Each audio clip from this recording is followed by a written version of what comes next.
Alright, so now where were we? Just gonna maybe go to locals tomorrow, and either way, want to get some practice in. Yeah, so since Magnificent Mavens dropped, it's basically become like a 2 or 3 deck format in terms of decks that actually top at high-profile events. With the Shizu tier limits taking just most of the representation by a long shot. In some cases, like over 80% of like the top decks are just, yeah, the same deck. So that's definitely a sign we've hit a tier 0 format.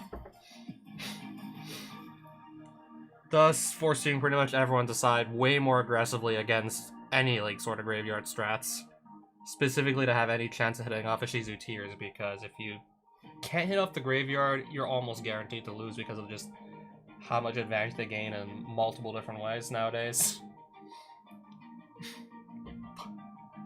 Hey, punch me, ooh.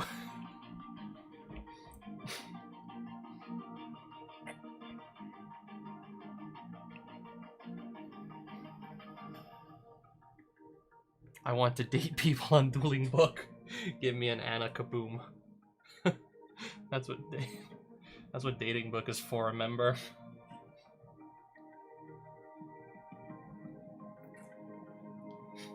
Never even watched Zexal, but I like Anna Kaboom. A gal with nice balance wielding a rocket launcher. Oh, and the girl who likes trains. I mean, typically, like, most female characters in Yu-Gi-Oh! Definitely play more feminine decks. My Valentine, like, had Amazonesses at one point. No, Harpy Ladies, then Amazons. Alexis had these figure skaters. And then just eventually we get this girl with trains.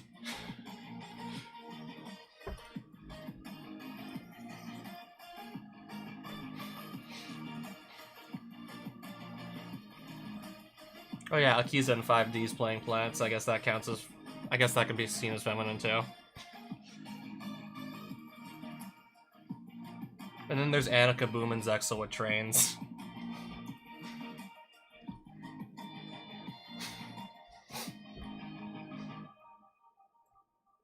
Yeah, specifically a bunch of level 10s that go into rank 10s.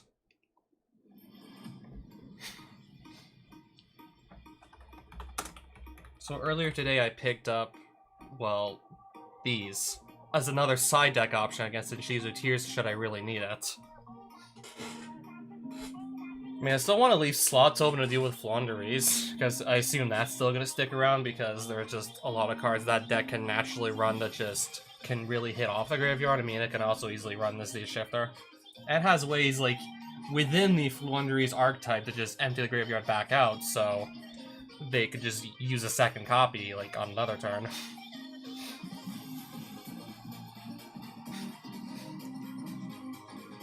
So what we're looking at here is really just not much room to fit, I don't know, anything, really. Find myself actually kind of running short on room trying to just fit Bystials in, while also still having a decent amount of level 8s at my disposal to just go into the rank 8 toolbox. Definitely gonna be hard to get into that the more level 8s I take out, trying to make room for anything else.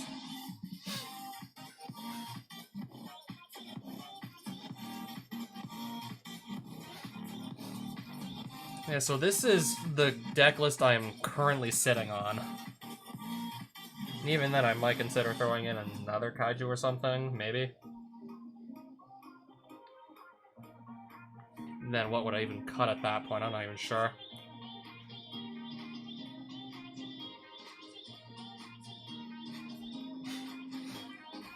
Yeah, I definitely want to max out on the draw power, that would be nice. Yeah, if I have to go first, it's always nice to just be maxing out on the draw power.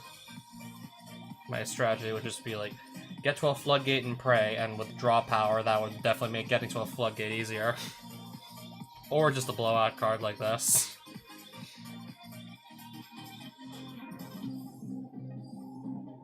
Definitely like to try and make room for at least 2 of these. No clue what I'm cutting, though.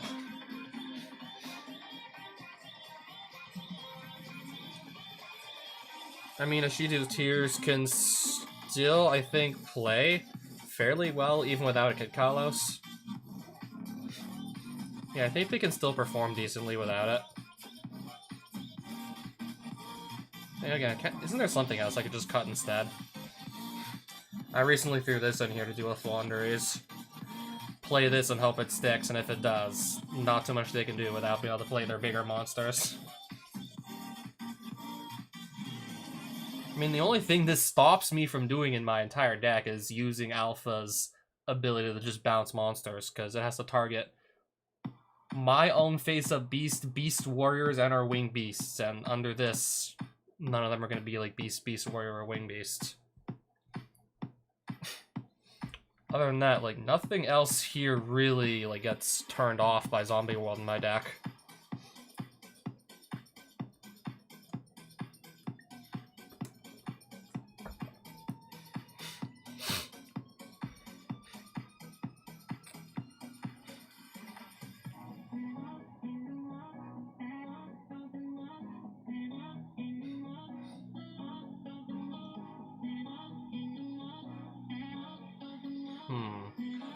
I'm really not sure what to ditch here.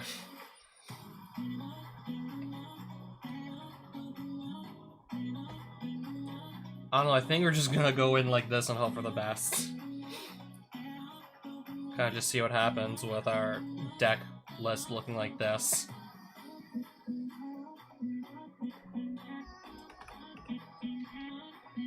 I might consider just... Okay, that's the wrong pick. Throwing this back in here.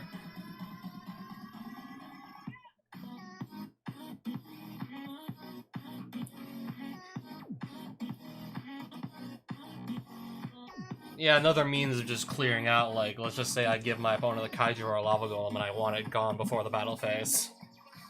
I always have this as an option here. I mean, if I ditch the Ghost Reaper, then there's actually no point keeping this in here at all.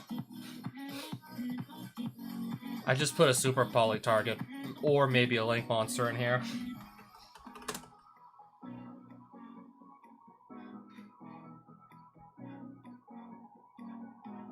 Well, not the Forbidden one.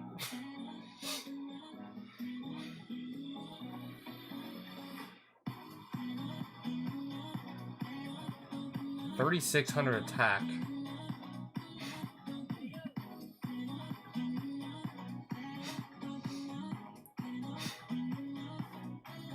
That is an interesting Super Poly target, not gonna lie. Honestly, most players just beating over 3,600 attack beats deck.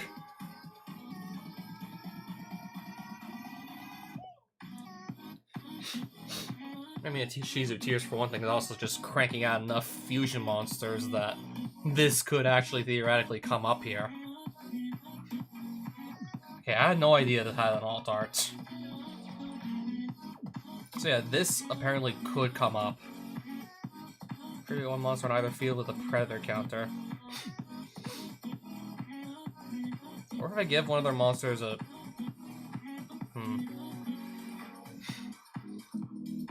I mean, this can give stuff Predator counters, and then again, nothing else on the deck can.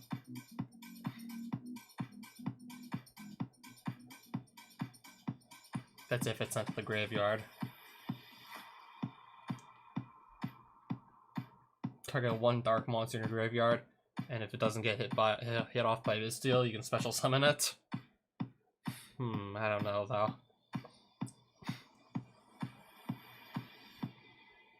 I mean, I also just really like having access to the level 8s. And Starving Venom does get me there.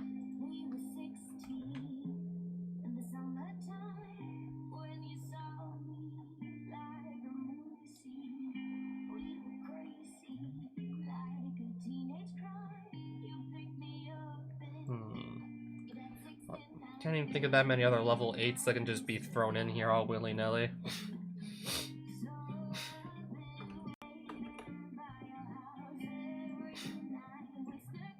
I'll just try that.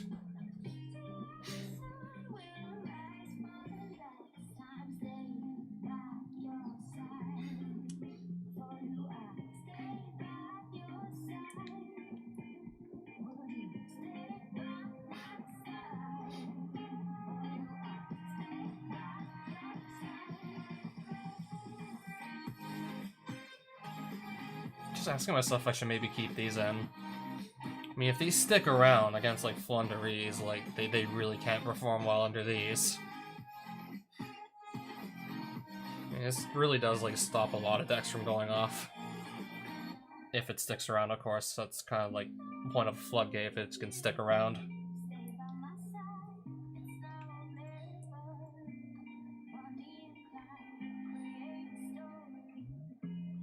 Or maybe just put in, like, more Floodgates to try and further, like, hit off Ishizu Tears.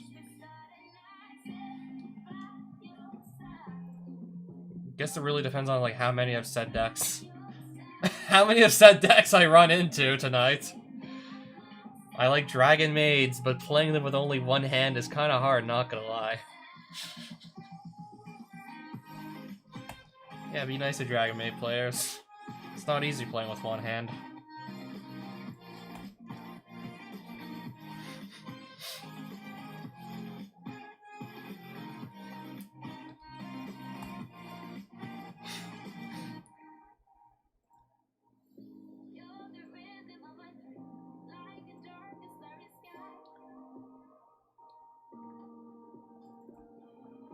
And yes, I'm sure I want to go second in, like, post-Mama format. Well then. If he's playing Flunders, I don't even think it matters. Alright. This would have been amazing against the Ishizu Tears, clearly.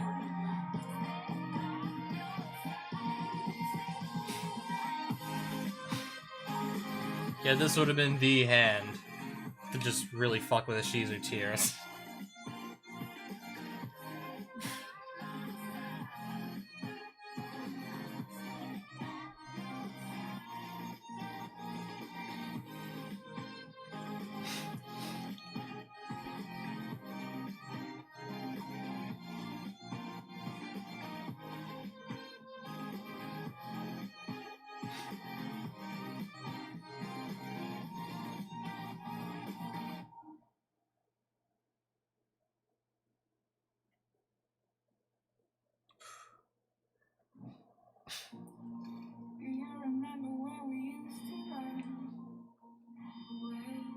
One of those is probably Dreaming Town, but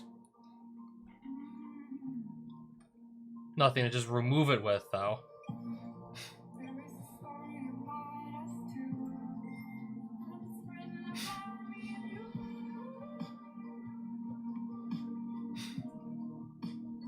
A card I wasn't going to be using this game. Or better yet, this whole match.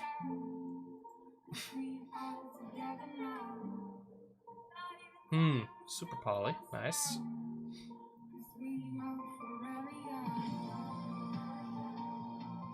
Okay, I can't even Alpha, I just realized I can't do that now. Alright, I think I kind of just messed up here.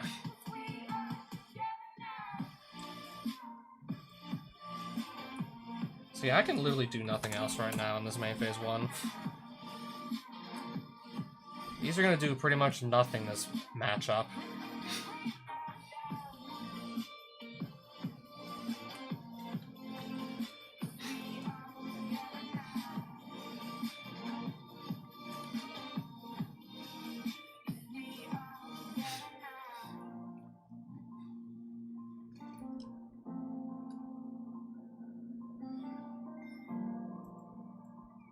I'll Super Poly here.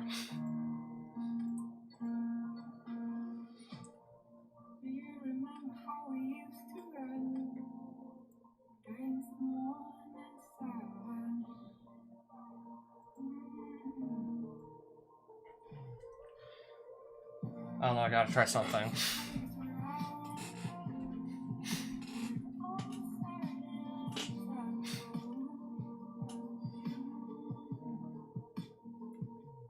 I've only had another one to use up. Then again, it wouldn't matter. I only have like one of these in the extra deck anyways.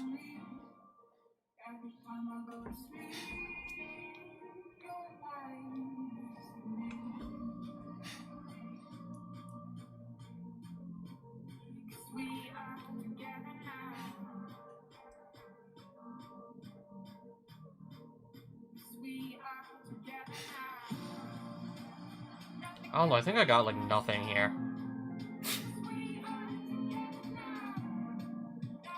Yeah, 3 of my 5 cards in my opening hand were pretty much dead this matchup.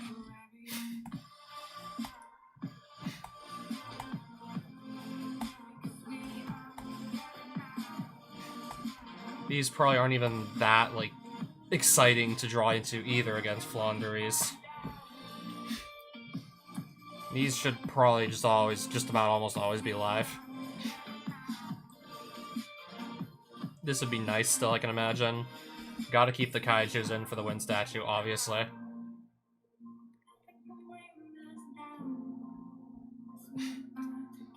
don't know, I might just try and go first and just ditch a bunch of the going second cards. Try and just go first and sit on a floodgate and hope for the best, I don't know.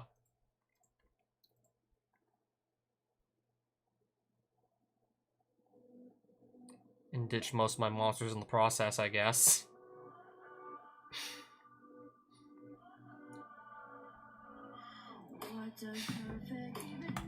Fuck it. Hopefully we just wing it with a floodgate.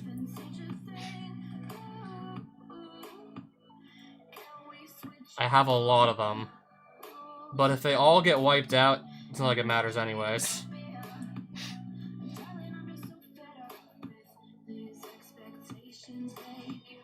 Set 1, activate Zombie World, and just, I guess, pass turn.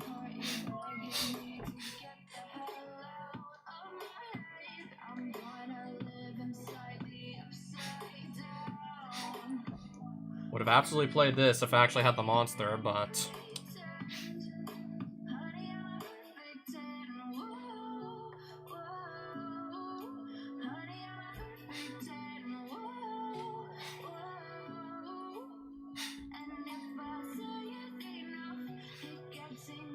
of course.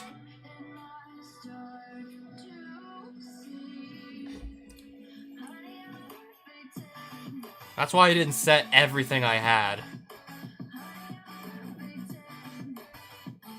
All spells and traps, that includes this.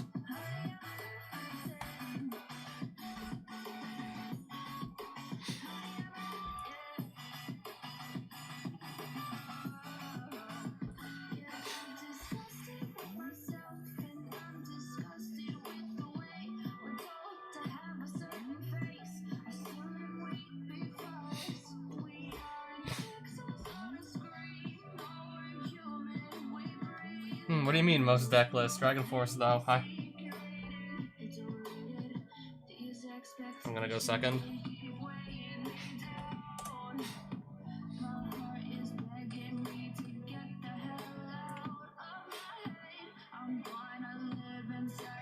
What do you mean, most deckless? That Flunder deck, or like what? I assume you're not talking about my deck, right? Diviner, okay. Who messaged me? Is Godzilla and Kong your friends? Godzilla and Kong. Who are they?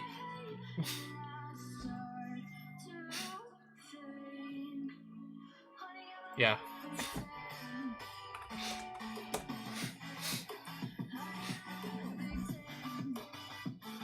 Oh. That's gonna just be Graveyard Disruption against me. And then that's gonna be effect that goes off.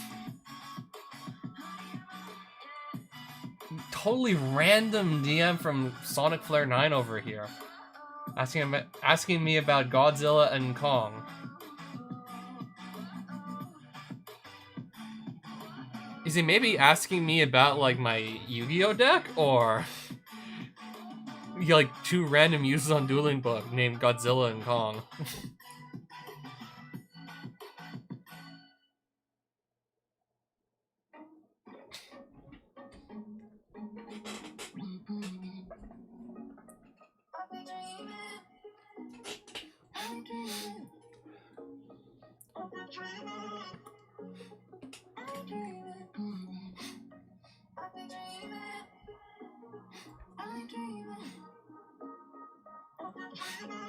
Level 2 and a level 1 fairy monster from your deck or extra deck graveyard increases. Oh.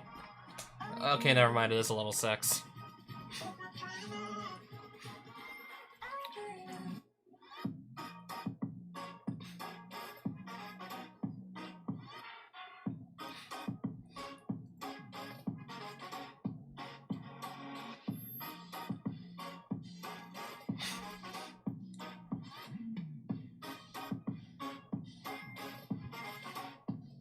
target Huffinus.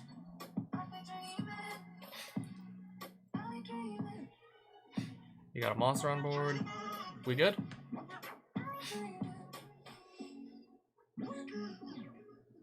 Which heart?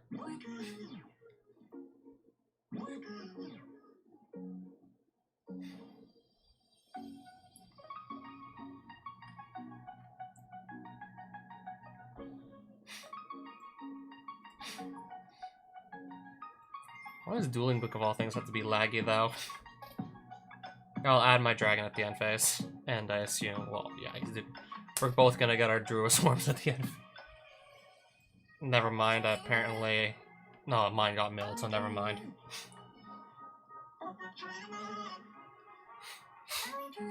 I had like 3 of these and then like 1 Druid Swarm, but he milled it with the Agito.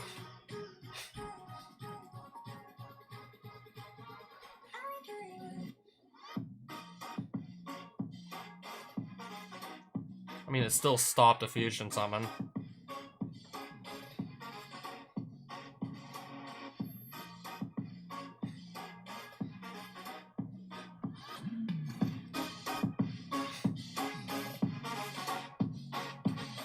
Just gonna lower the volume on this a little bit. I think that's about right. I think.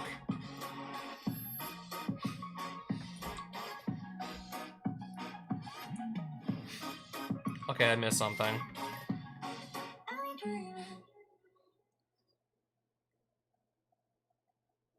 And I wish I had that other hand in game 1 against this guy. The one with Shifter, Macro, and Fisher all together. And like 2 monsters to play.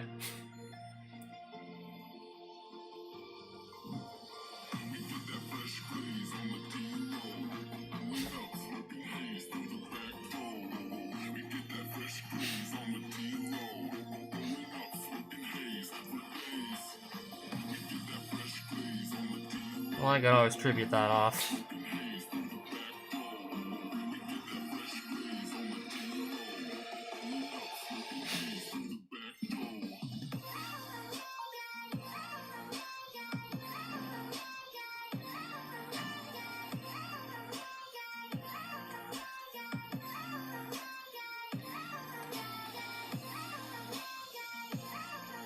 We'll have to mill 5 again.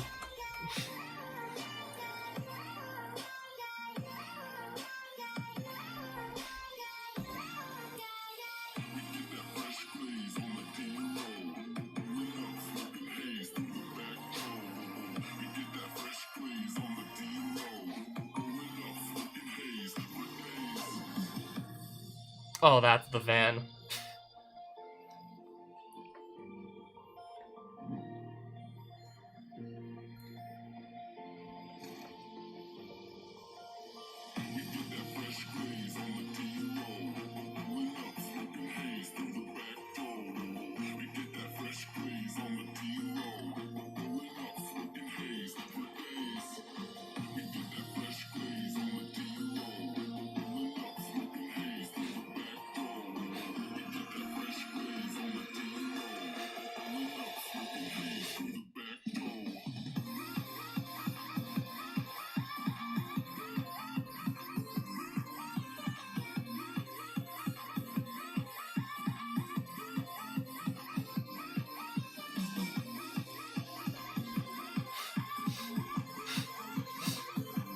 Still no clue what that guy's asking me about.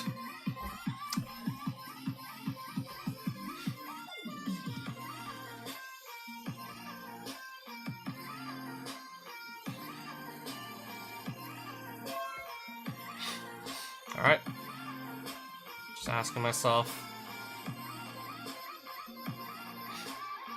I'll just double check, but yeah, I guess just confirm that I can't get a Druid Storm, because the one copy that I had in deck, and this can't add itself, so...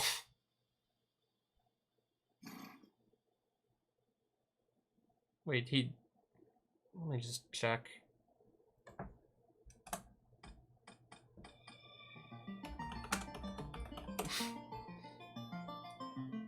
Yeah, he did use Kelbeck, right?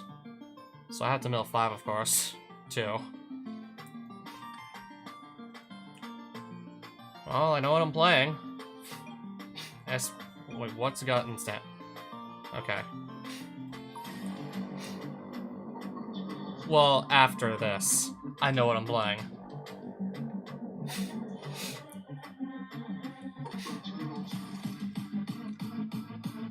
Yeah, before I even get to play anything, he gets to summon again.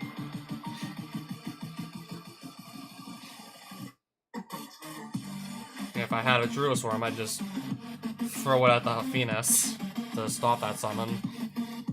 If it didn't get milled.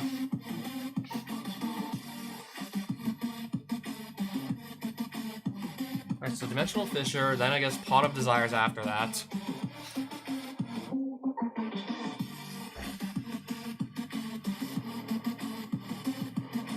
I think I'm gonna be losing my monster, most likely.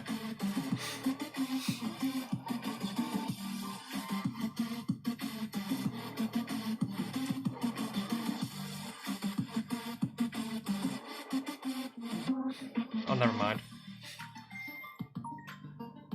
Alright, so add to hand or send to graveyard?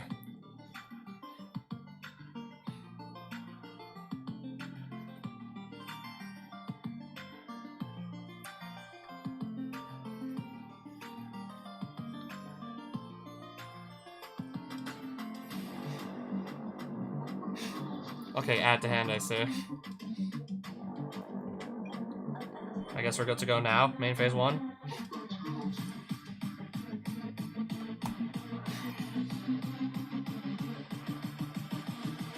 That can negate an effect that special summons a monster.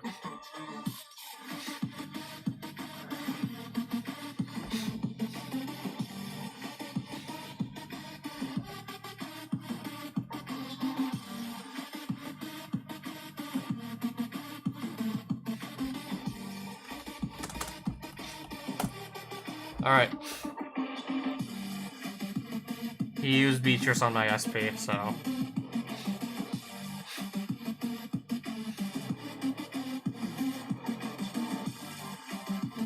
we'll try this. I do kind of want to see more cards. Lava Golem would be pretty nice to just drop on him at this point.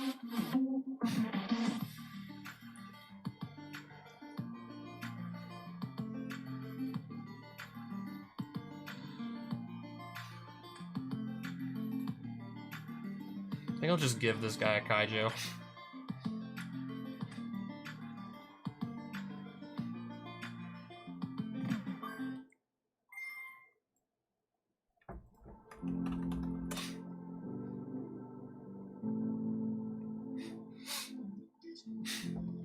I mean, even if you're trying to use the sent to graveyard by a card effect, you can't at this point.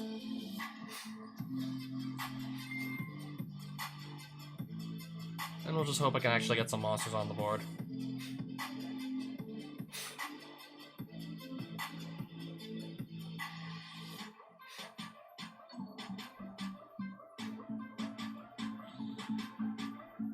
Well, this is landing on the board.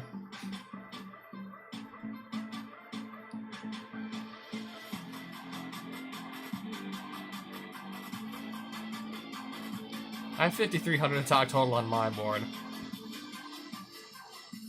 Okay, I'm definitely gonna use the Bigfoot. I'm absolutely using it. Hit Beatrice, I guess.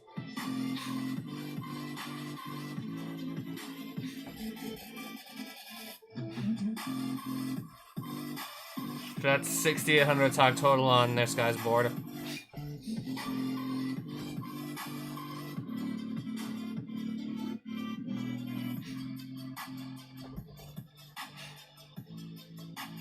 I'm just thinking here what I want to do.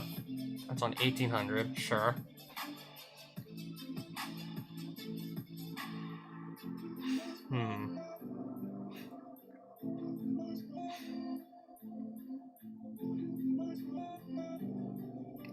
I can't do... I know I can't do lethal with Dracolubion Numeron. That's not going to be lethal.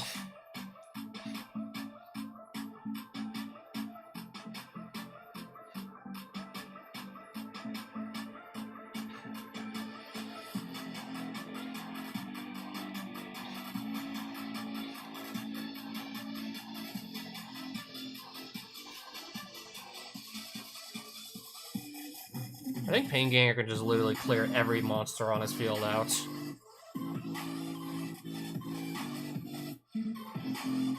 Wait, I think I literally actually already have this. No, wait, I think I literally have game. I think this is literally game, unless something else gets negated.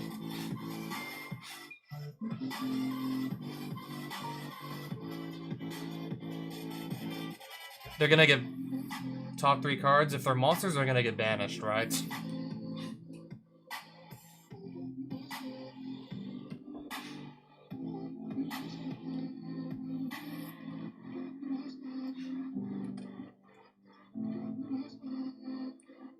Yeah, because what I can do here is, on my Dingirsu with 2+ materials, go into a Pain Gainer. His entire monster roster has less than 2200 defense. So they'll all die, the Pain Gainer's effect.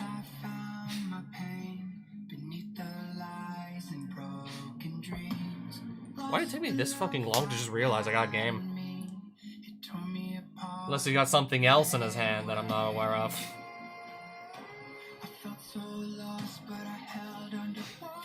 Yeah, it clears his entire board.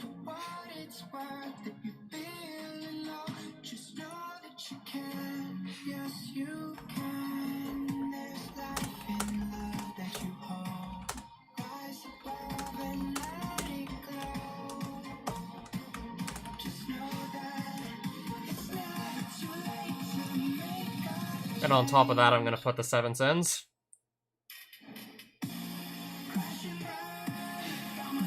And then I guess we're gonna hope he doesn't have a Bestial Hand Trap or anything, but just block an attack. If he doesn't, this is lethal on board.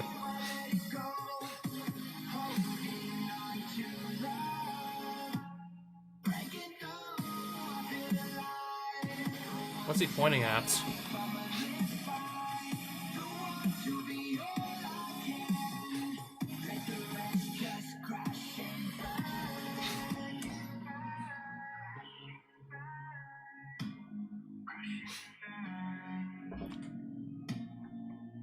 What is he talking about? Order.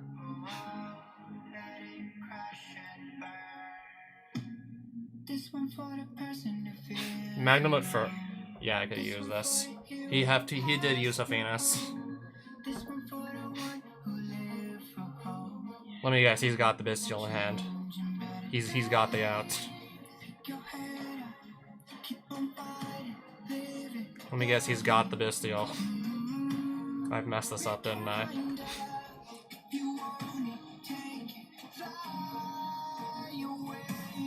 Exactly as I thought.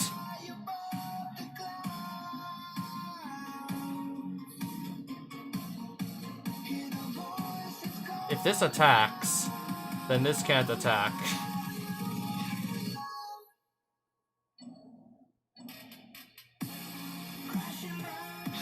Yours was gone too, by the way.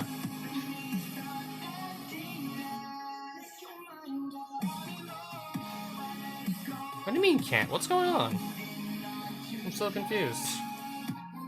I really think this music's too loud. It's not helping me think at all.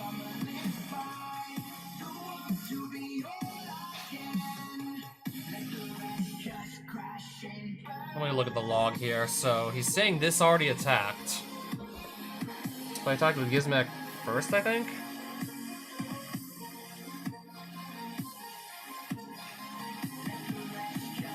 Attack directly with Magnemut, Gizmek. Oh.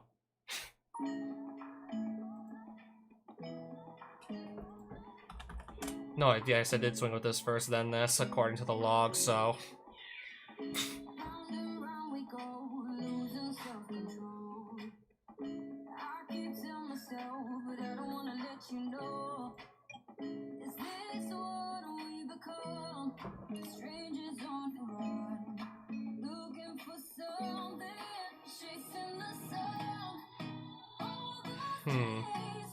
I literally could have won, but I just completely fucked this up.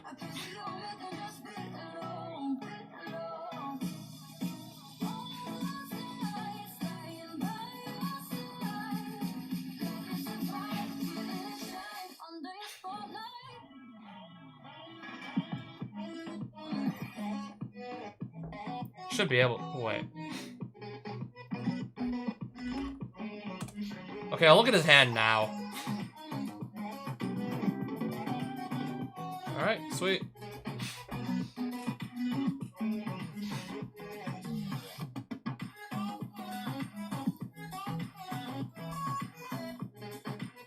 I'm gonna just reduce the volume on this a little bit more. Yeah, between, like, the lag on fucking Duelingbook, of all things.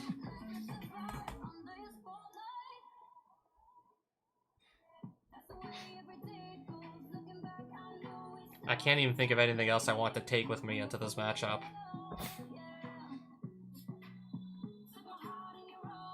These will probably be live, like, just about most of the time anyways, with all the effects going off, these should be live.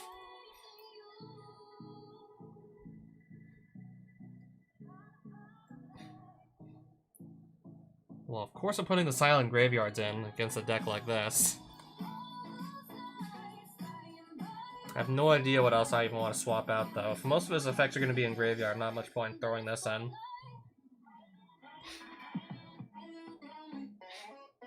Gotta go. Done siding. Alright, so I guess we're not playing game 2. Yeah, good question. Thought I was gonna get asked for a second, like, why 43 and not 40? I mean, I definitely have had 45 card deck lists in the past, but I would prefer to just keep, like, the deck list with as few cards as possible, but I've never been able to just, like, decide on which cards to get rid of to just put it at 40. And yeah, the reason I really just want to, like, have as few cards as possible, ideally, is just so, like, the most important ones I need to draw into to just have a decent chance of just surviving. I'll have a better odds of drawing into. Yeah, I can only have, like, 3 D-shifters, and I pretty much have to hard draw into it to really get mileage out of it. Got a hard draw it in the opening hand to really be able to use it, and with fewer cards in the deck, of course that's more likely to happen.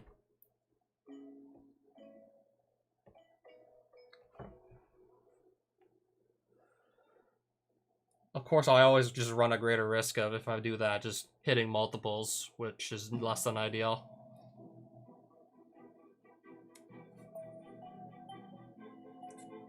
That's like one card you really don't want to get in multiples, typically.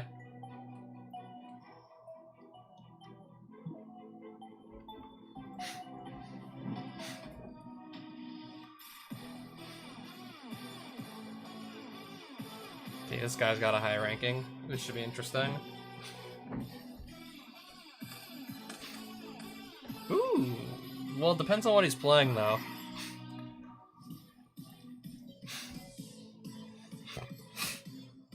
I'm gonna guess a Shizu Tears. I mean, if he's gonna play a Shizu Tears, I think I'll just wait for him to do the mill 8 and then drop this on him.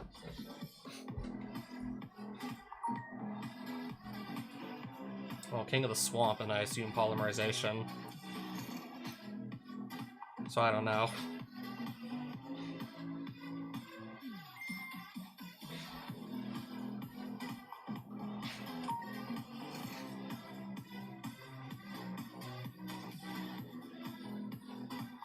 Like, you're asking me, like, how I'm running the Bestials is having a good performance, so what exactly are you asking me? Like, you're asking me if, like, I'm having a good performance with running the Bestial monsters? I mean, honestly, it still really depends on, like, which order I draw them in. I mean, more importantly, like, also, like, what deck I'm playing against. I mean, I could be playing against a deck where that just literally doesn't come up at all.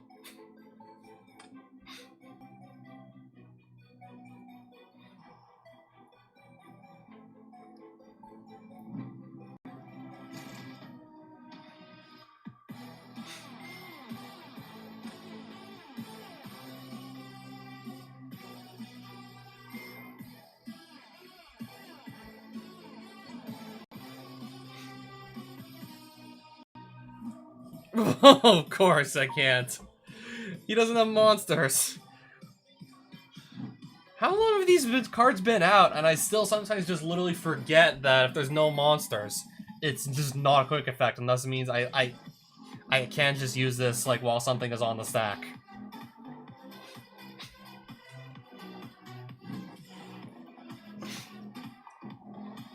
Well, now I technically could.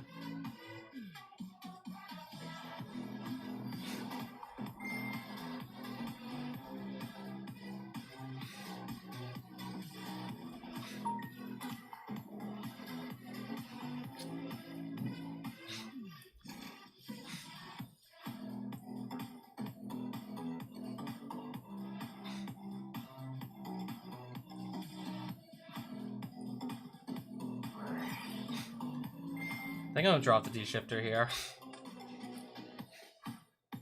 See if that's even a good idea or not.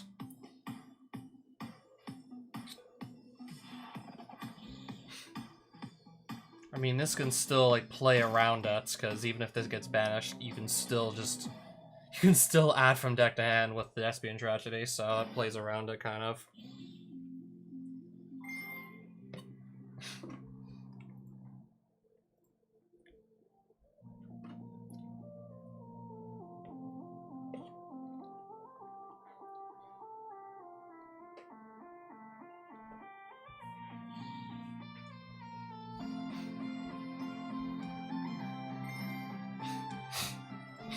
Yep.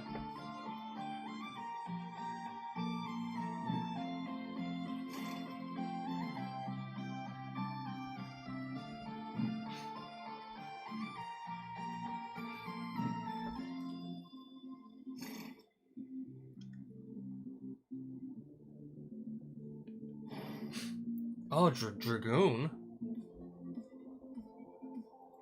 What did he put back to summon it anyways? Dragon Effect Monster?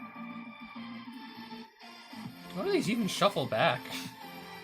King of the Swamp and Fallen of Albaz and King of the Swamp? Well, makes sense.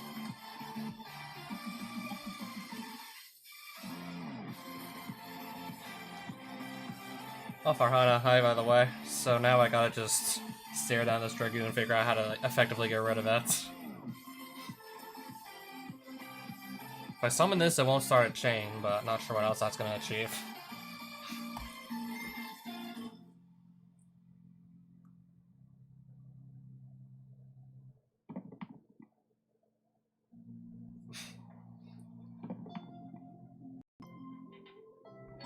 That or a Lava Golem would be much appreciated.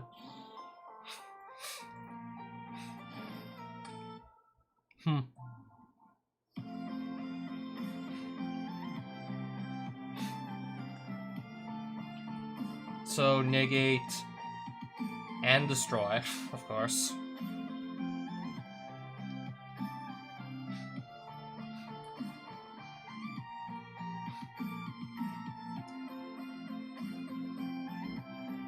Nothing in his graveyard.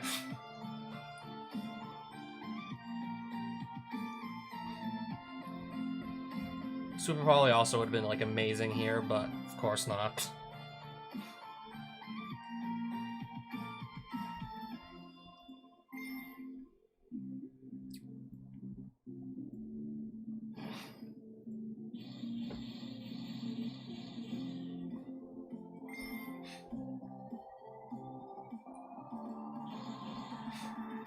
Alright.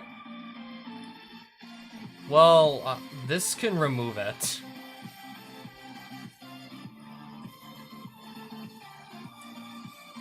But then he's like 3 cards in hand and I don't know what they are. Also tempted to just draw 2, because trade-in might let me draw more also.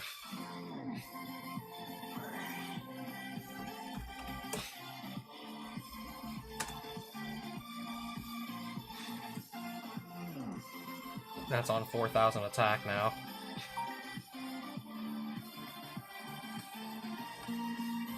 Okay. Banish. Thought it was doomed as soon as I saw the second copy of Triple Tax. I thought it was done for.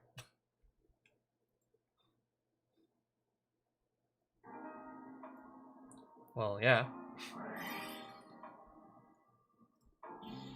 Fuse away Dark Dragoon and...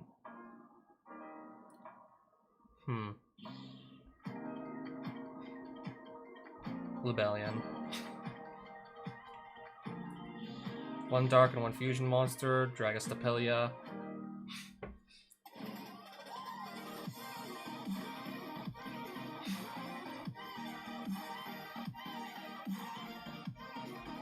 That's on that Aluber's on 1800.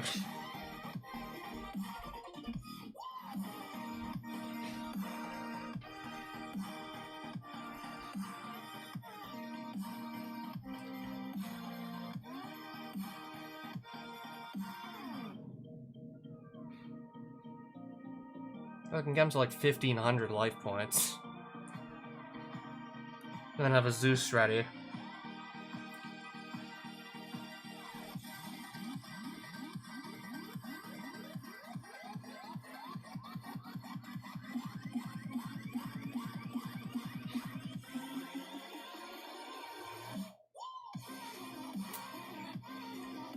Thinking what I summon here. Might just keep like the Dingirsu for later.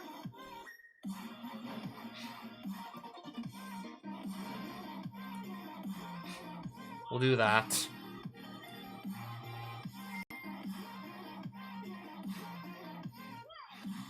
To just kill his monsters.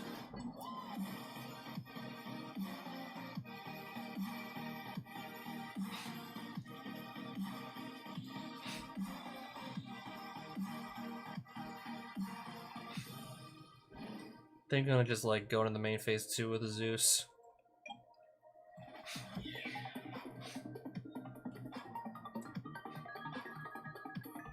And I guess have a Drew Swarm to just hopefully like interrupt more of his plays.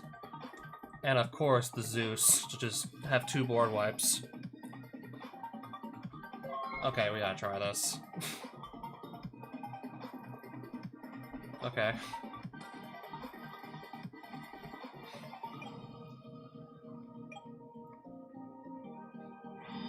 Set 1?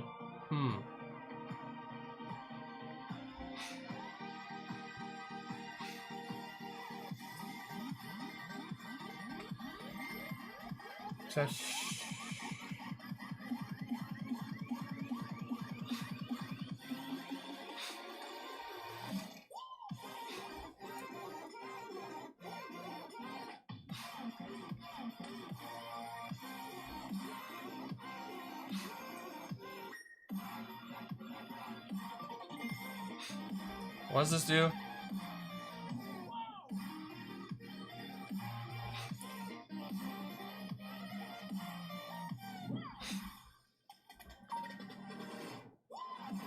I see.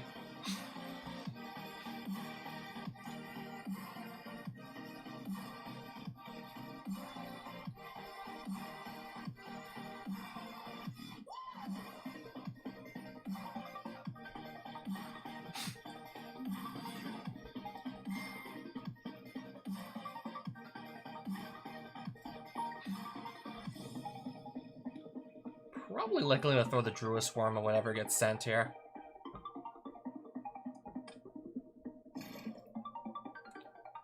And hope that's the good call to make.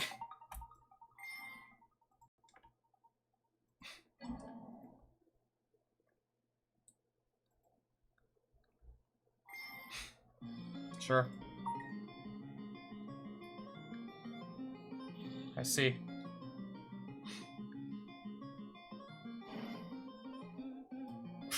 Nice.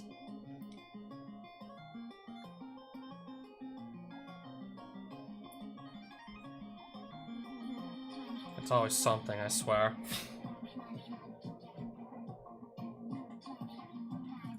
Feels like my opponents have just always got something.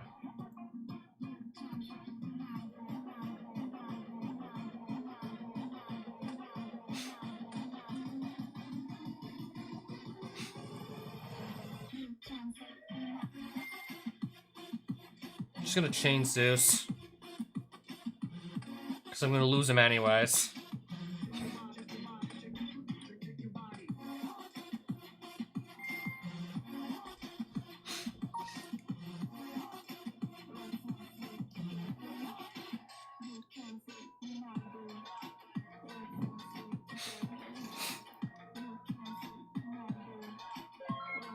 Oh, he's passing. Draw.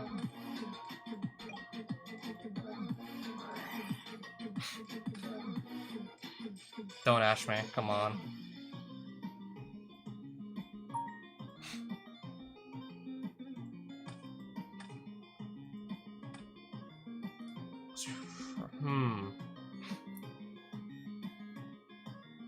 We'll start trying to get this on the board.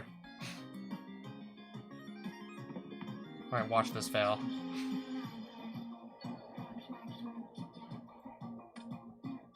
That's what I thought. So if I swing with this, I only do 2,500, of course. Alright, Super Poly. And hope that can I don't know, actually stick around. I can just probably summon this on his turn anyways, maybe.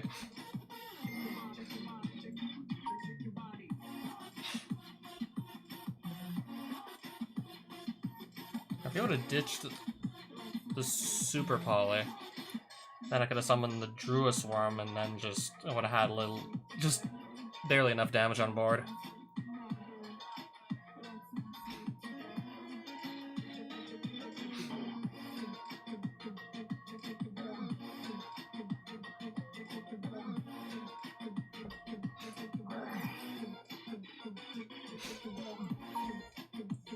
Right now he's gonna get like his whole hand back and then some, probably.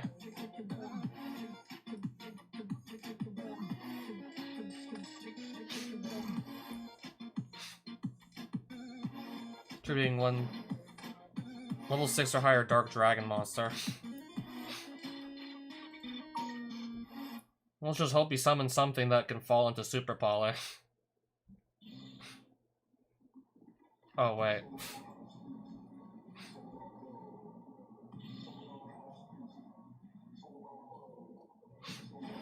Okay, Mirror Jade, nice.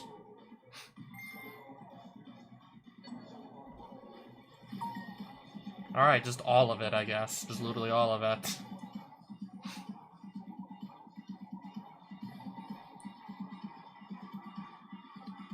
I guess all of it, sure.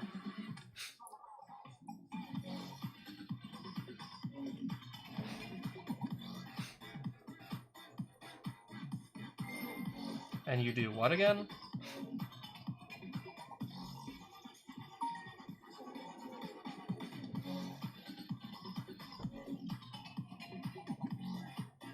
Right. Oh, sure. I don't see why not.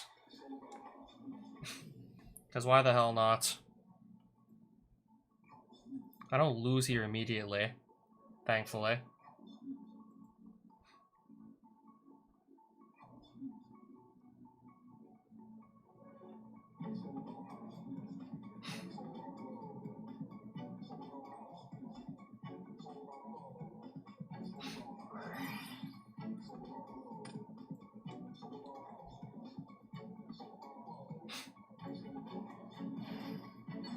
The two dark monsters that he has.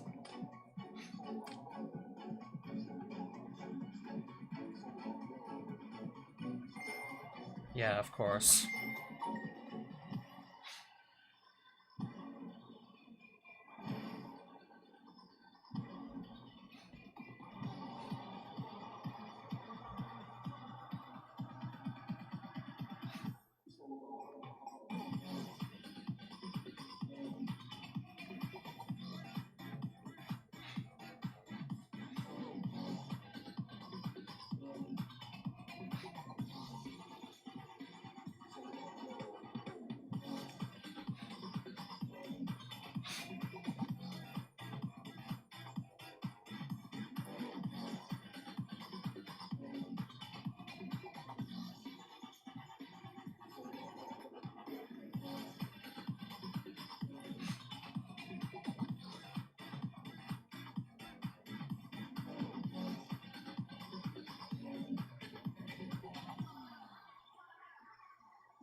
Right.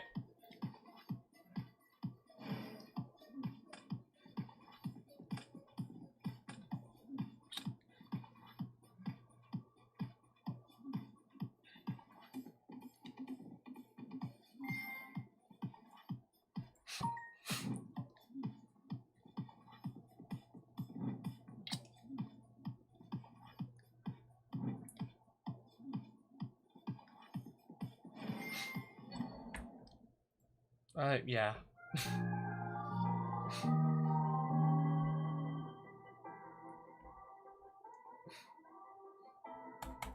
I think that's a good idea.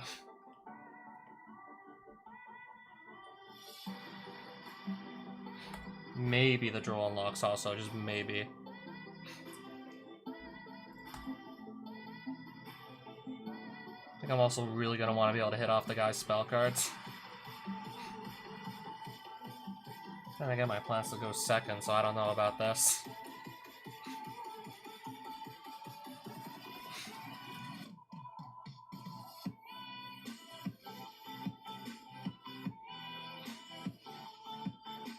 I'm asking myself, how the hell do I side for this now?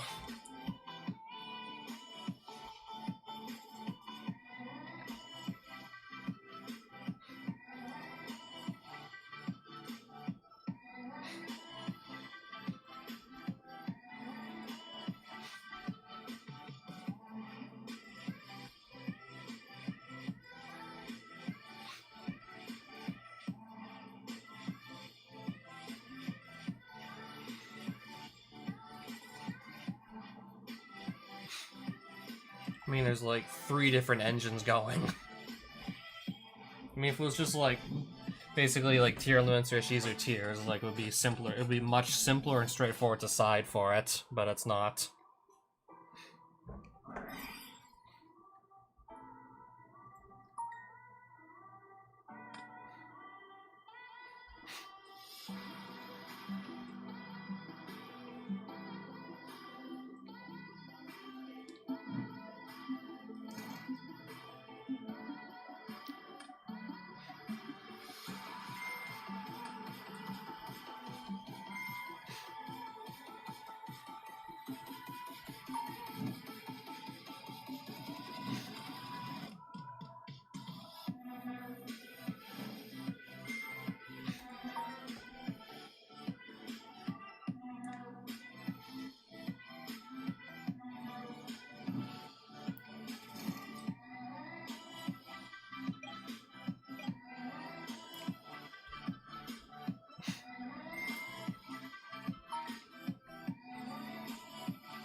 Alright.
Sure.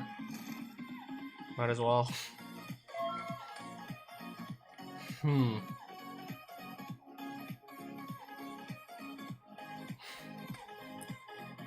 See what happens when I declare D-Shifter.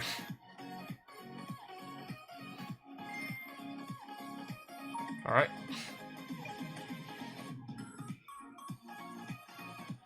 So if that gets sent to the graveyard, it's just gonna come immediately back.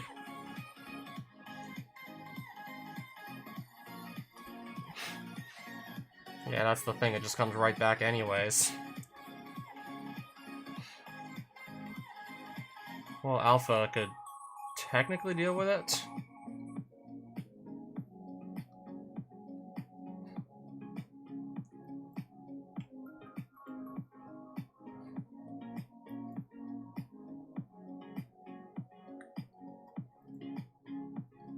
Probably honestly really should have kept the back row removal.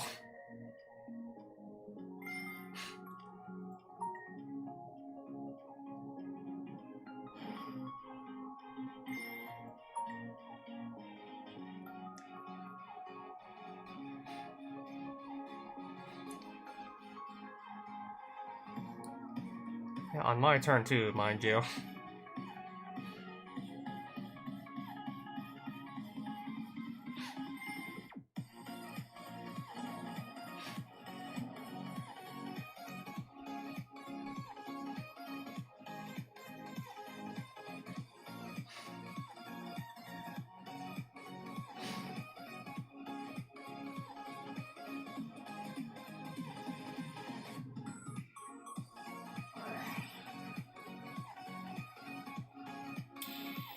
Sure. Fusing the two dark, well, a fusion and the dark monster I think will do. It would be kind of nice to have a negate up, just sitting there.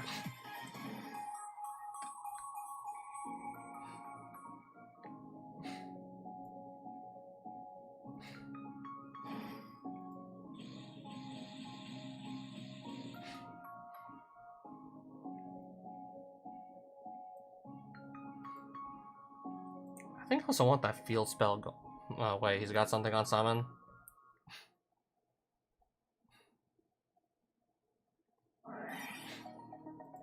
Of course.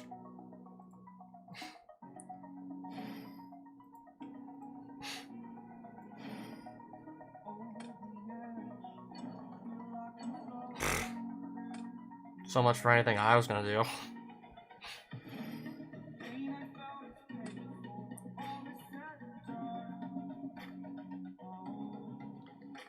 I really should have, like, kept the back row removal in there.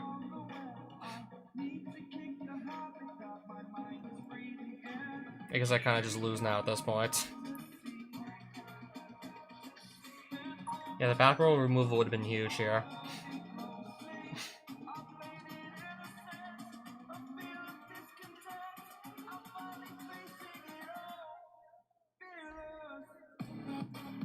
Oh, right, your field spell.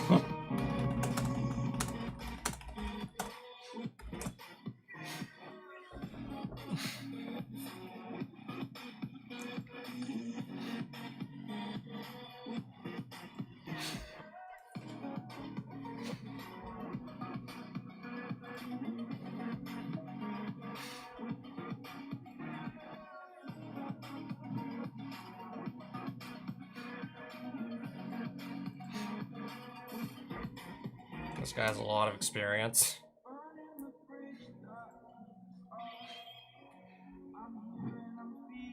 $60-card deck. That is really not something you see every day.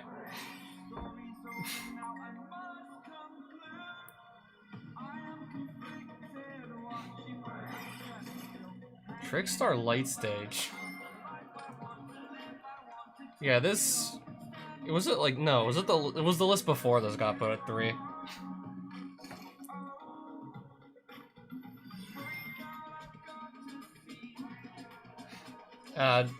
Yeah.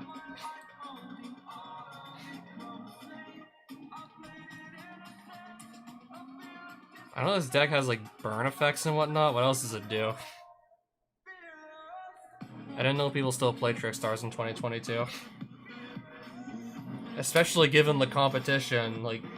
Especially given what the meta decks these days do.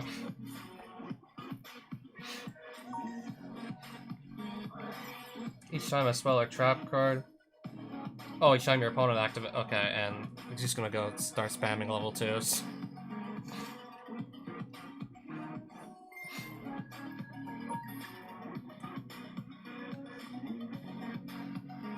I'm putting up like a shit ton of interruptions, probably.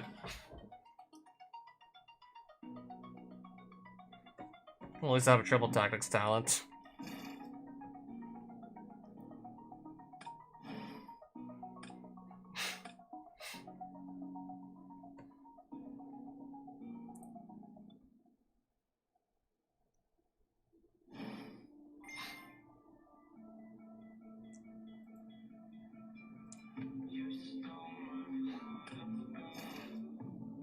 Sure.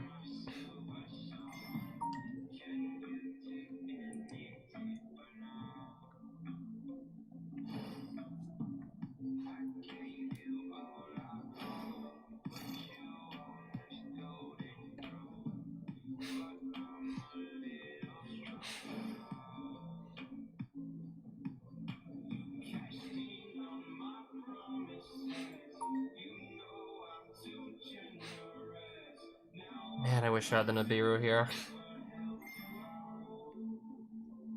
Then again, like, still. I mean, he could have just gotten to this easily in, like, 4 summons, and then Nibiru would have been dead anyways.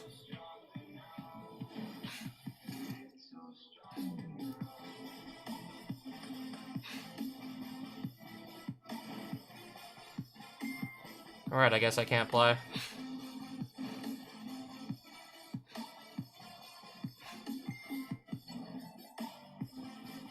I can tribute summon, right?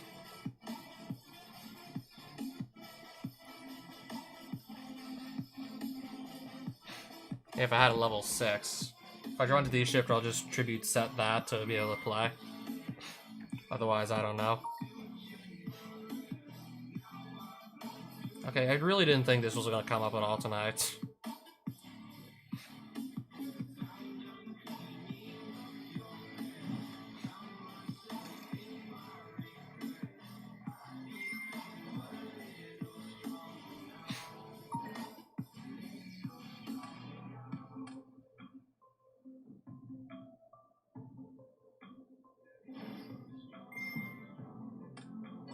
Alright. If it would be destroyed by battle lock artifacts.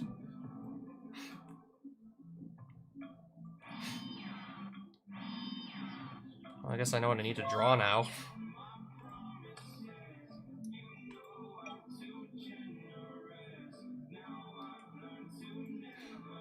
I can still draw at least, right? I'm gonna tribute summon Bestial Magnemut. Unless, I don't know, something else is stopping me. Yeah, this is gonna be normal summoned. Nothing here saying you can't just tribute this for a... You cannot special summon monsters. That's a normal summon I'm gonna do, so...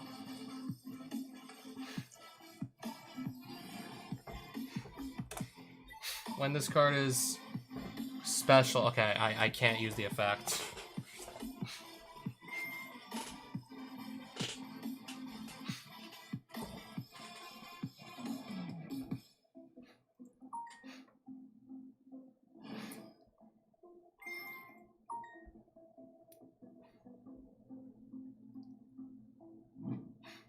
Sure.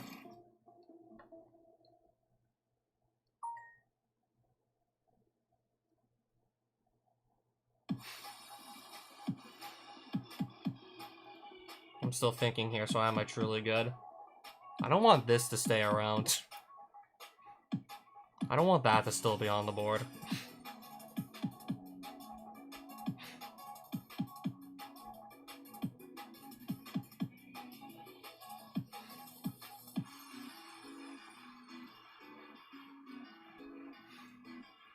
I don't know, man.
I'm just gonna draw two off talent.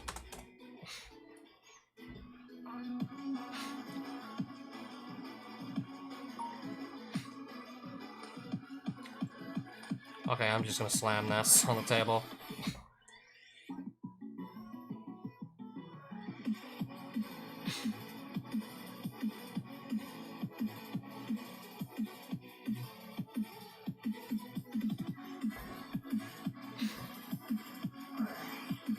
Knew that was... I knew that was there.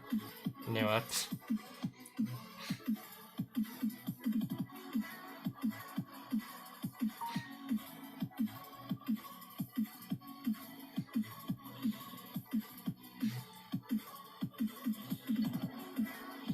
Alright, so red is still in the way, though.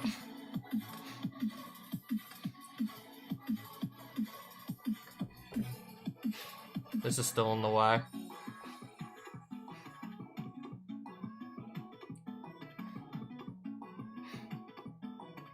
Yeah, this is annoying as all hell. This is still in the way.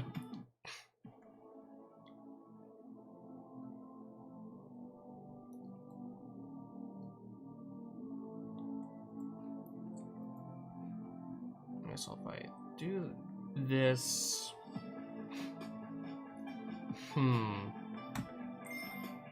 Let's see what happens. I want to see my next card.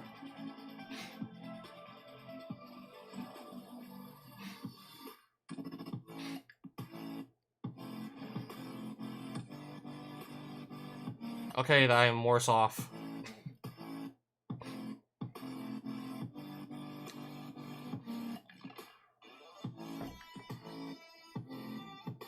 I guess I just have to beat over.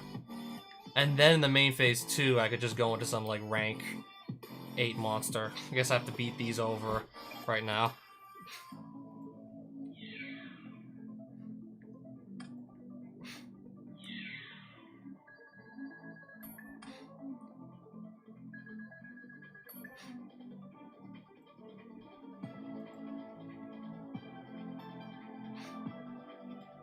Okay, what do you got in main phase 2?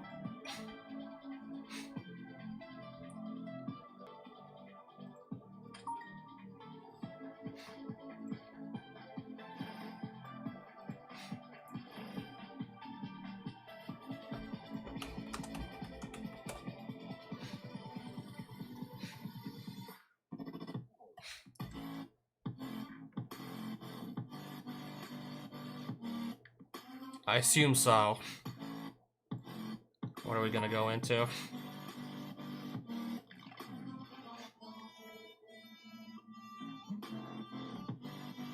I could just sit on this and a Hope Harbinger.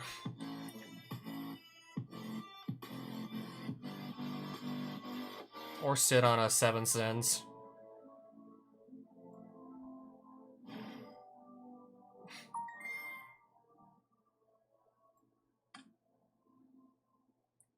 We're gonna sit on the Harbinger. And the Dragulibian. I guess try and bait him out with this. Maybe bait out an interaction with that card I set.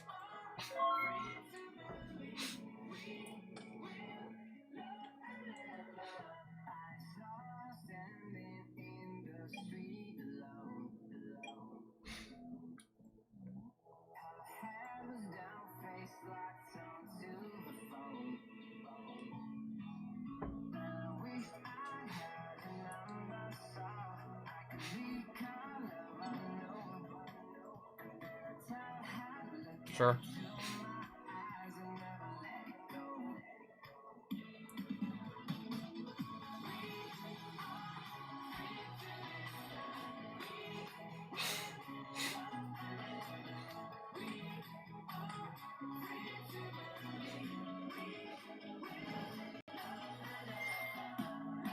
Oh, just to remove that. I see.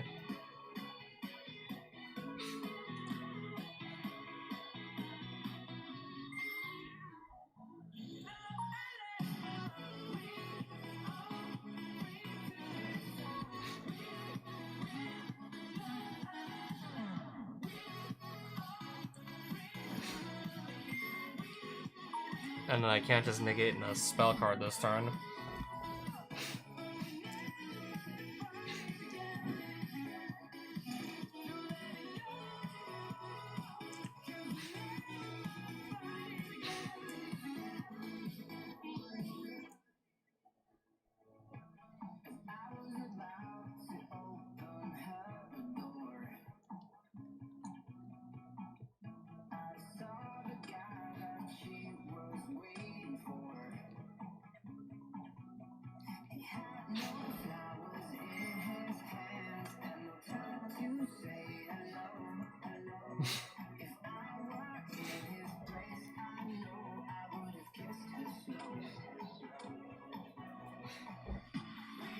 Alright, I guess I'm losing this anyways.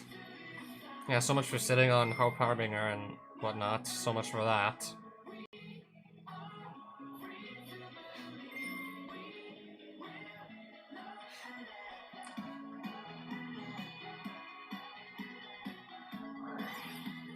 Yeah, so much for that.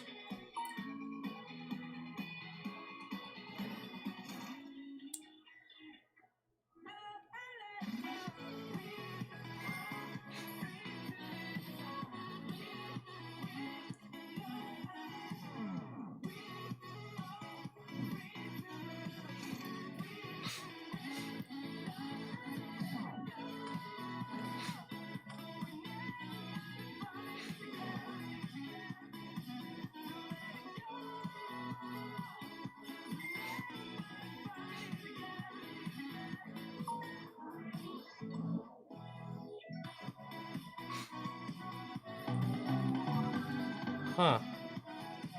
What was my next card? I still likely... Unless... I don't think I would have died this turn, but the next turn, though, however. I'm confused. Why did he just leave suddenly? I mean, if I had a bigger banish pile, for sure I could have just got him the next turn.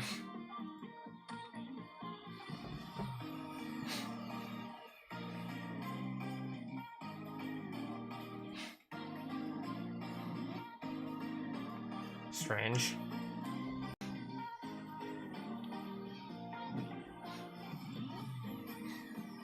But I guess another game it is.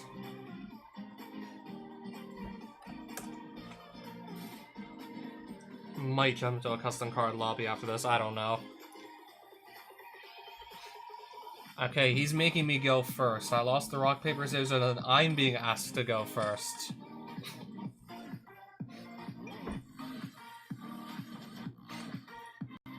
As insurance against whatever he's playing, I guess.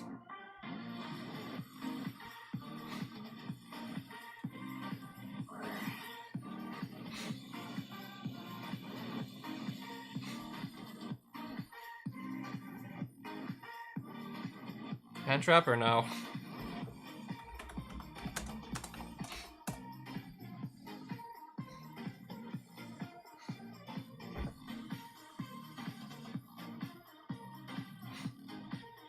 I guess not? I'll just draw then. Okay. I agree. Let me guess, Drew Swarms on this pile? Oh, never mind. Declare are gonna banish.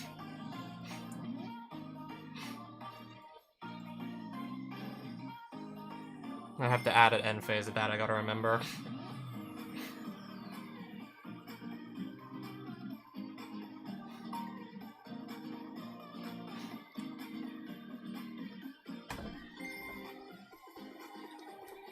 Oh, I should at least have try and get something on the board, so I don't just like maybe die going first.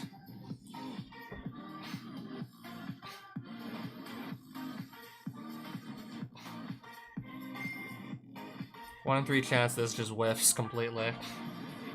Okay. Special summon and attack you. I see an X card.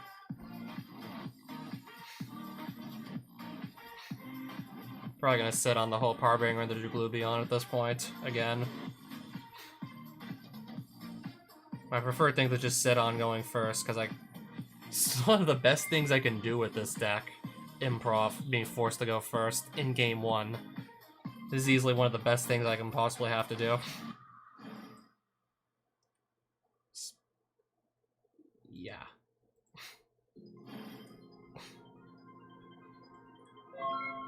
Dimension Shifter is still in effect here, and I have another copy to just throw it down, if necessary.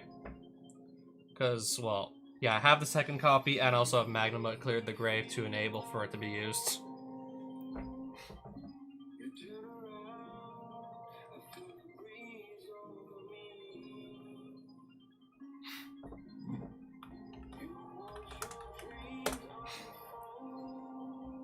You have to add Drill Swarm that I won't be able to summon with the board state I created.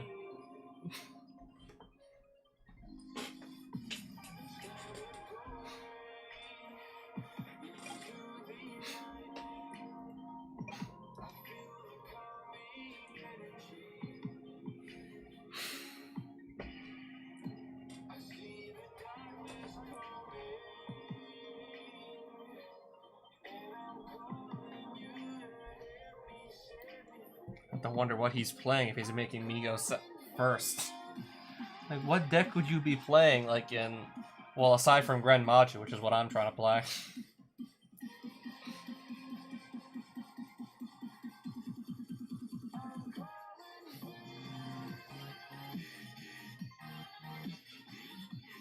Also, more importantly, like... Crystal Beasts? Okay.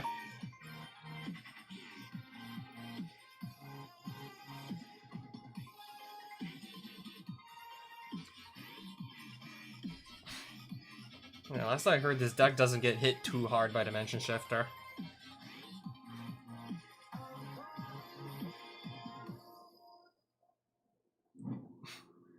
Wait, Spell Trap? Spell or Trap, not Monster? What are you doing, my guy?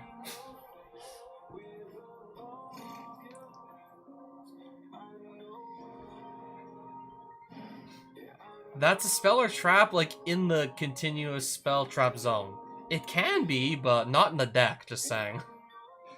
Technically, it could be a spell, but...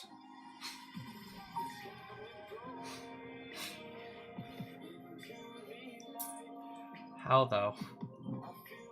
How do you mix those two cards up? I'm just confused.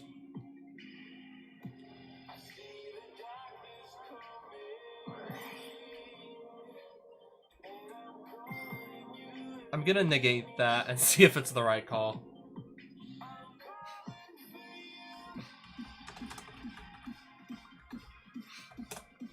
Two Hope Harbinger. He has a bit on my field.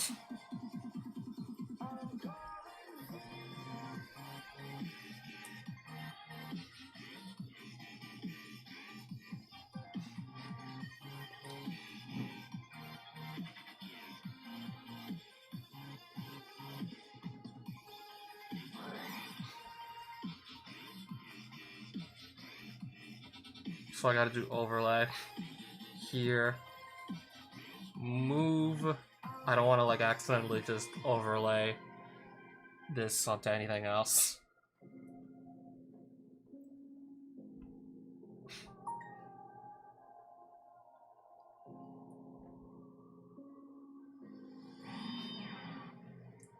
Oh, I forgot I don't even have to take off the material for that effect.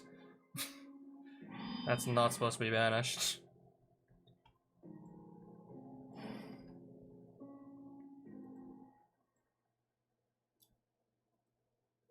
Apparently I don't read my own cards often enough.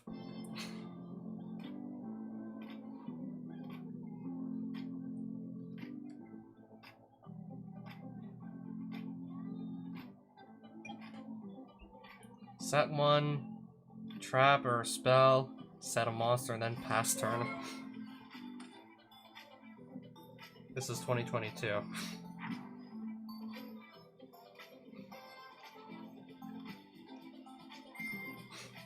So I suppose we'll be looking, we'll try to look at our next card.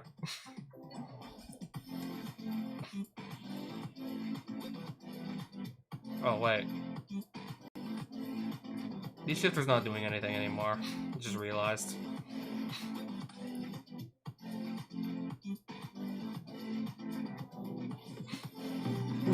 Okay, that was easy.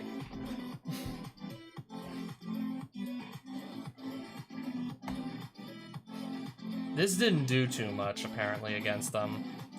I mean, sure, I activated it, but... I don't know. I might just be forced to go first again, which in case I'll just set up.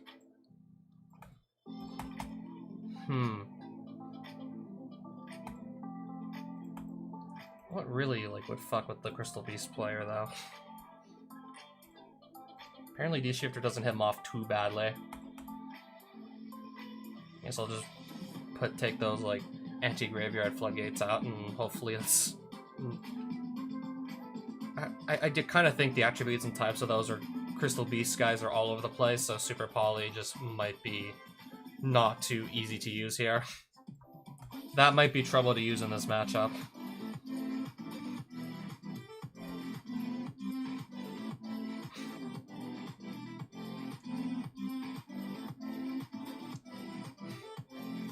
I think I'll put a summon limit in also for good measure.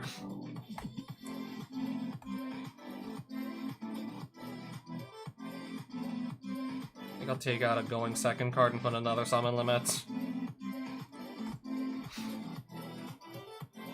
Expecting to maybe be... Okay, I'm not being forced to go first this time.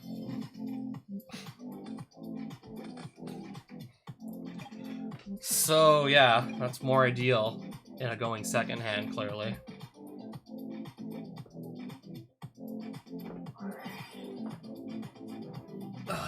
That's a good fart.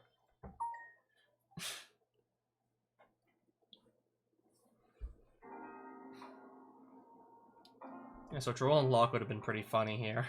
That's why I cited that in.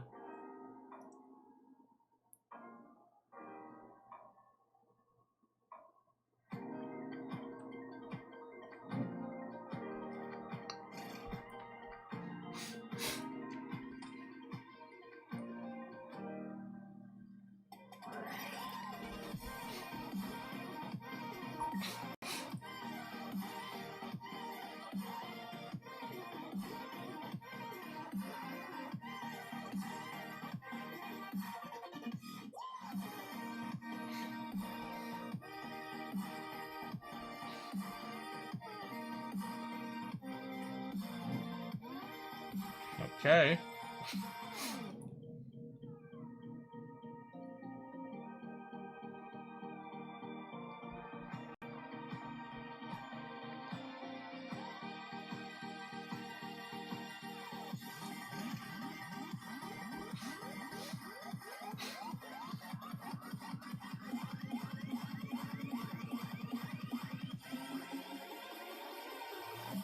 This doesn't look like a fairy, personally.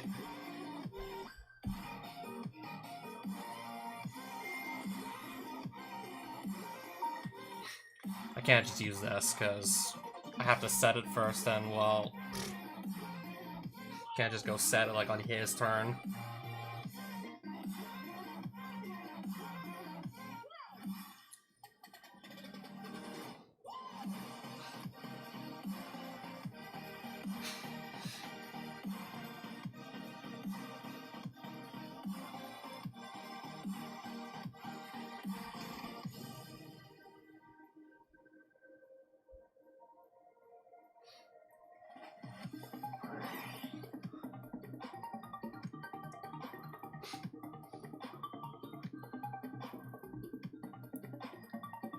Okay, yeah, this has a bounce attached to it.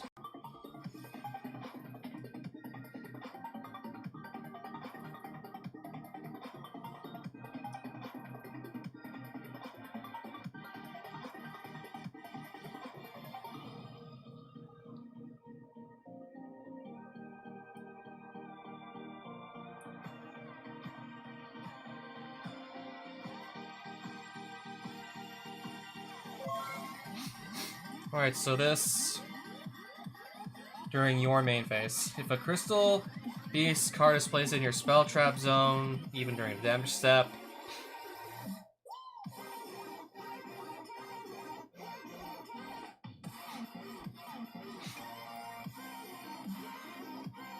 I cannot Lava Golem here.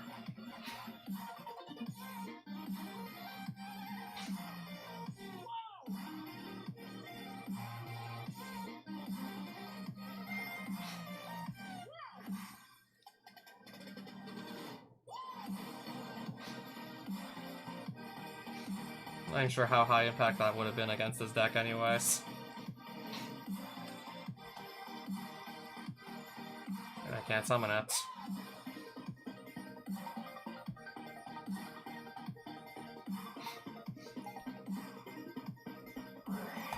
I'm gonna just go play Zombie Vampire, fuck it.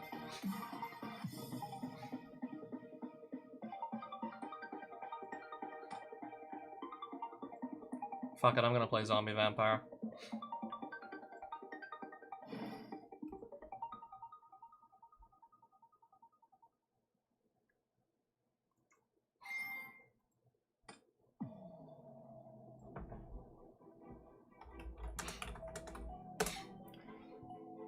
Have us each mill 4. Never mind. We're not milling. I think I'm gonna triple tax here.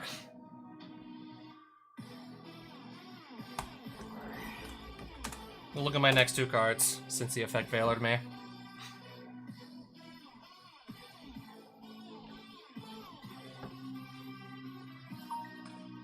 Alpha... Well, gonna trade in the Lava Golem. Draw 2 again. Just make sure it doesn't have Ash or anything.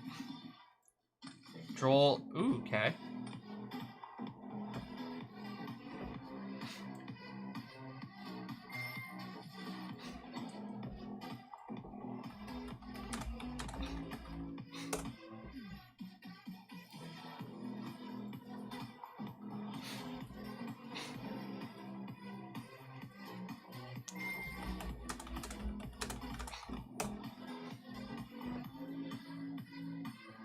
Now we'll see if I just get Bigfoot on the board.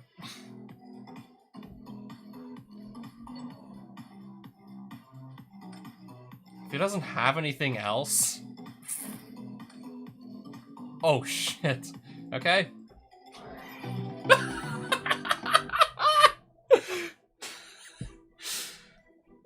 Yep, that's definitely me winning. Yeah, that's a win. Alright, no one's in the custom card lobby.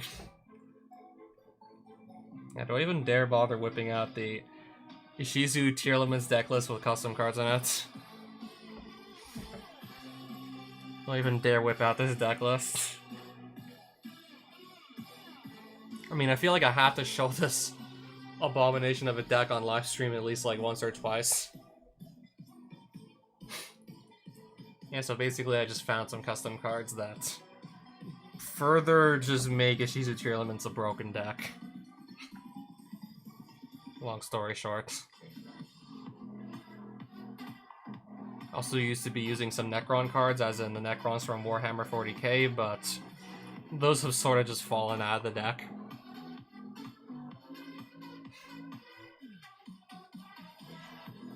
I even dare take this, and yeah, sure.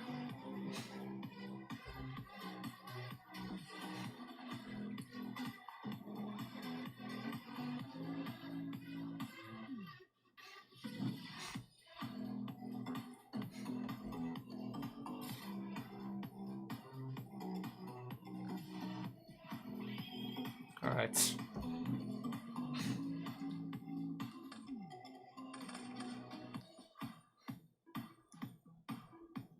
Okay, just waiting for these images to load. Okay, so nothing I can use on his turn.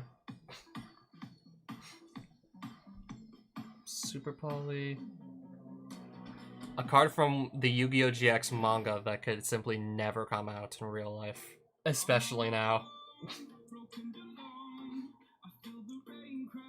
You can send one Vegeta monster from your hand or field to the graveyard.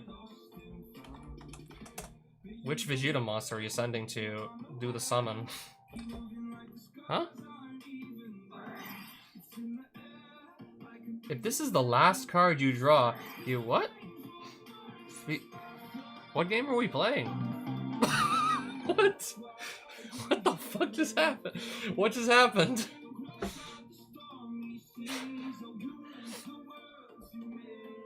You can't make this up. Plays a card that just says that you win and then leaves, and you can't make this up. I mean, that was technically the last card he drew, though, like, so far. Like, he didn't draw any cards, like, after that point, so... Interpret that effect, like, any way you want. If this is, like, the last card you draw. Like... Didn't draw any cards after that, so I just assumed that, like... whatever. Now I'm extra confused, because I'm interpreting that as you win the duel. Also, why are you just randomly drawing cards when nothing instructs you to?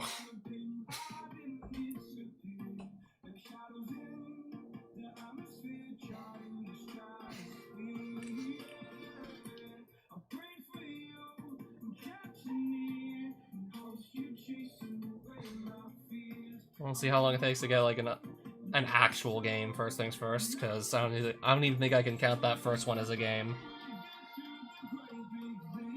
That first one, we can't count it. No clue what I even just witnessed.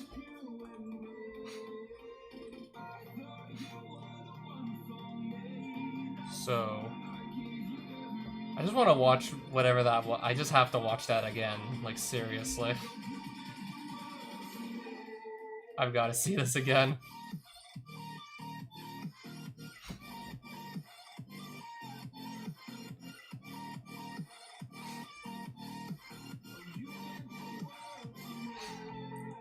Yeah, I guess I'll wait for an actual game. I'm gonna rewatch this. Yeah, so of course we draw our opening hands like any normal Yu-Gi-Oh game. That's like the only normal thing we do all game. We draw our opening hands and then just, it gets weird from there.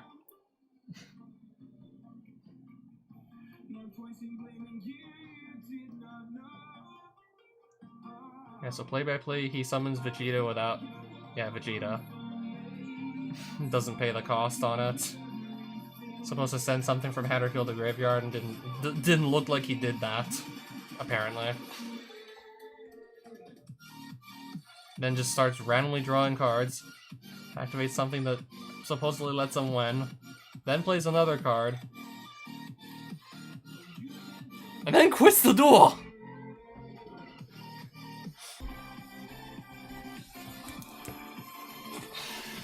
I guess we're still waiting for a duel. Oh, I can just look at my actual real-life deck while I wait.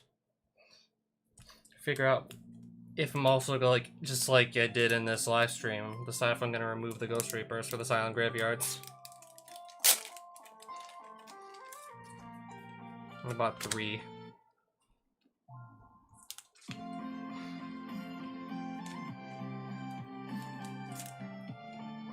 I don't know how the hell I'm gonna, like, fit in all 3.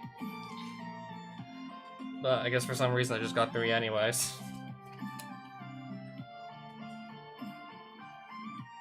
Yeah, I got the Silent Graveyards from Dude. So do I want to, like, just do 2 or 1 Eater of Millions?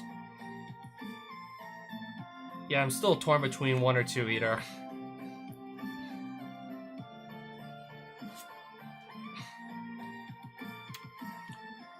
Obviously 3 Gizmek.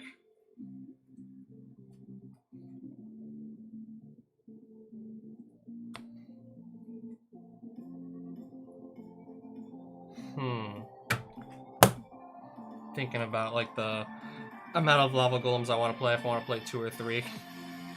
Because I have the option of trying to use Interrupted Kaiju Slumber still.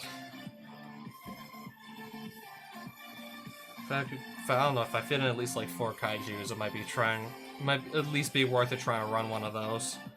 But that definitely just railroads me towards trying to play fewer Lava Golems. Like playing 1 less Lava Golem to just make room for the extra Kaijus, for the Kaiju Slumber.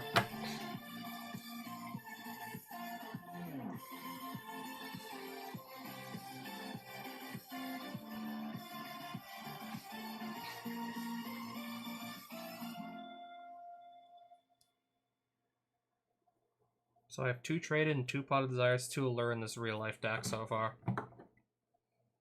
That's currently the state it's in. 3 Super Poly, 1 Interrupted Kaiju Slumber, 1 Feather Duster, 1 Change of Heart, a D-Fisher, and a Macrocosmos. In the main deck, Ishizu Tier is that prolific that I want to run that in the main deck now.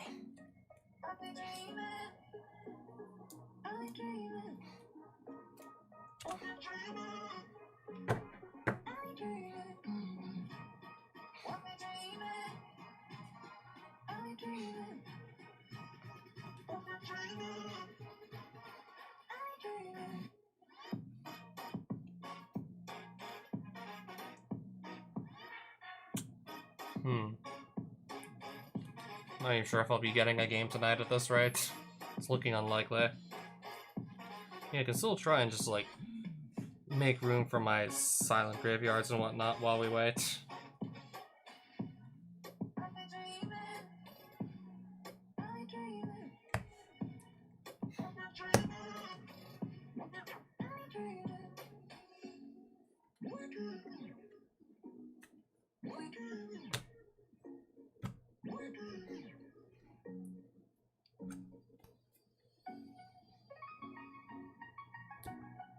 I guess there's also maybe the possibility of taking a summon limit out.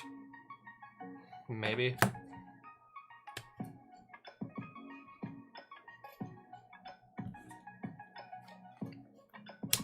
Or removing my skill drain.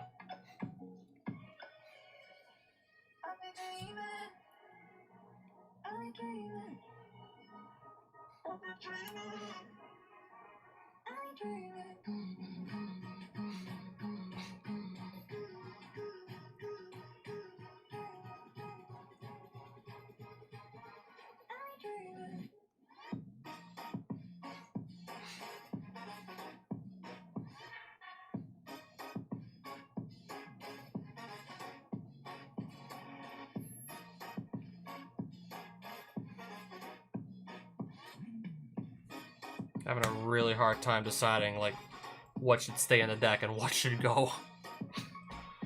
Like, I'm trying to just balance dealing with Flaunderies and dealing with Ishizu Tier Elements is just... Seems like just literally nearly...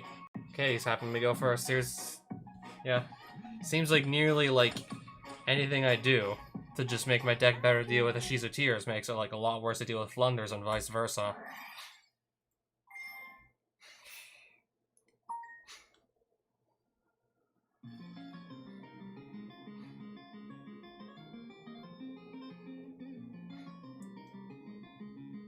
Where's Shaylin? I'll show you the whole deck list after this game, and then I'll probably just go to sleep.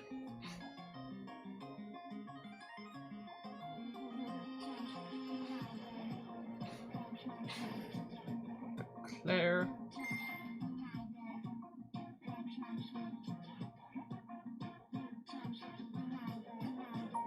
I'm gonna send down to the graveyard. One monster from your hand, then mill 3.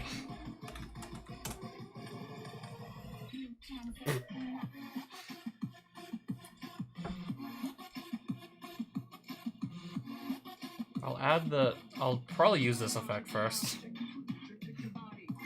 Declare, declare, declare.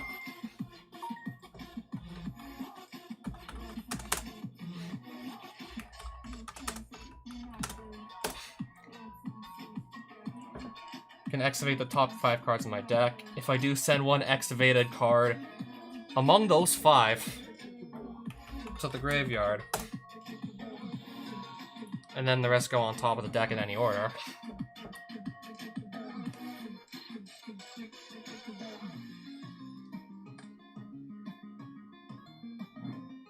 They're gonna get milled anyways.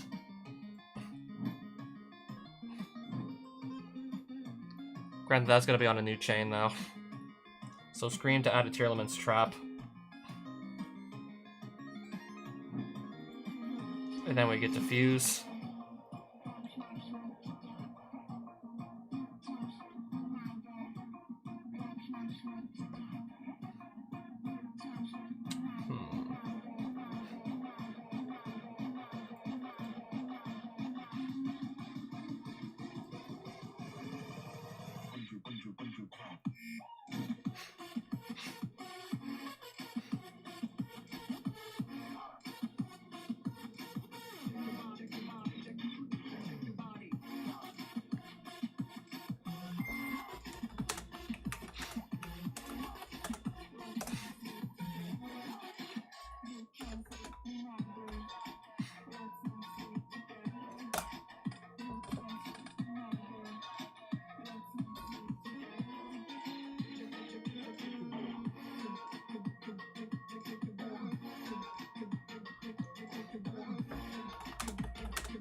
Yeah.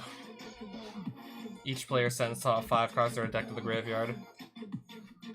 And then if Exchange of the Spirit is in your graveyard, I'll mill 5 off my own deck with the Exchange of the Spirit.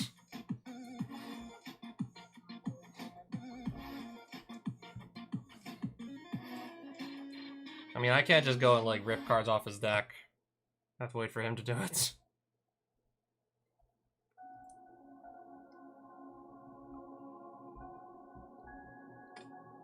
Okay, thanks.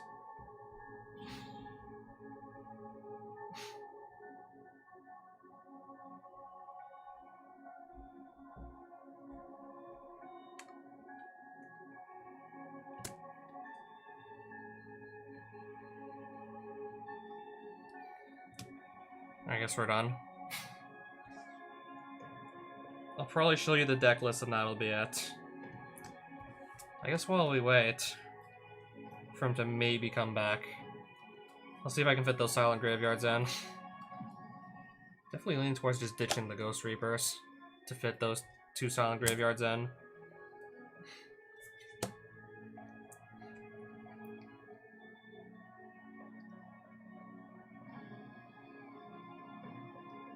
I mean, Ghost Reaper kind of really just stops like 1 card. But then again, it's like a more permanent solution. Yeah, decisions.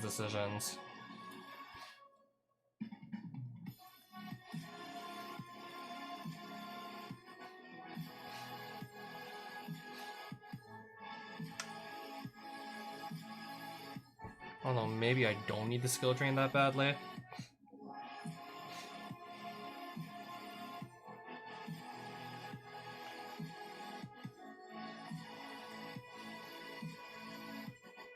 I mean, Zombie World's kind of just targeting like one specific deck at the moment.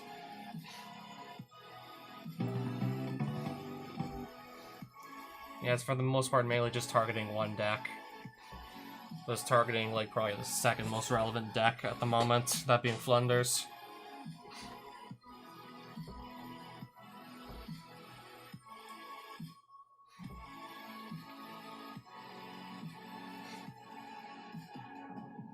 Yeah, it's really hard to say what I should be doing here.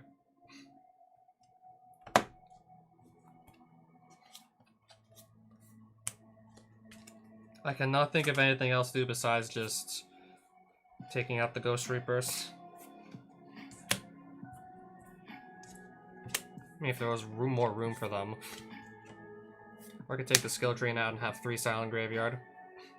Basically, say, shut the fuck up, Graveyard.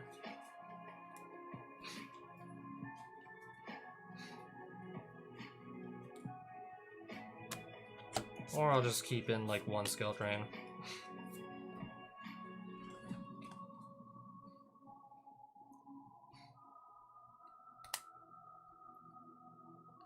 Could also opt to just go without the draw on Lockbird, but then that's a card I lose against Flaunderies.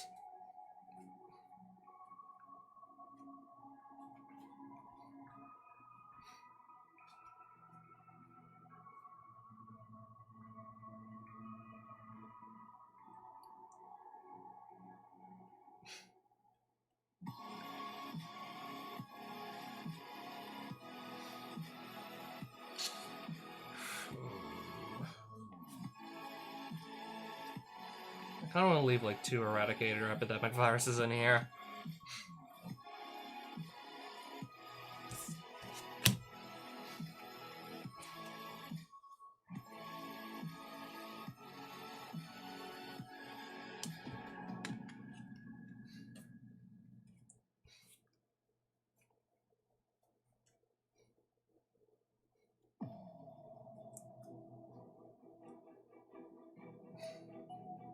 I think I'll do 1 Zombie World, since it's pretty much targeting like 1 deck.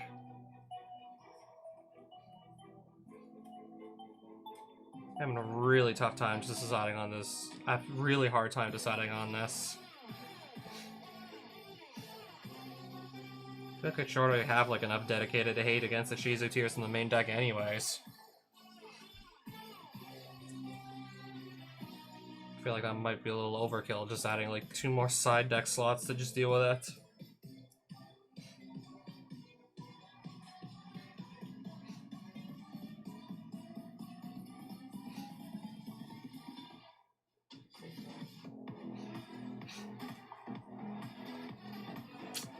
Yeah, this is tough. This is tough just deciding on how I'm gonna side. I mean, sure, Ghost Reaper's only gonna cover like 1 matchup, but that matchup is gonna come up a lot, I can only imagine. I mean, if we weren't talking about a matchup with kind of like literally a lot, then Ghost Reaper wouldn't even be in the equation at all right now. Yeah, then she would literally wouldn't even be in consideration.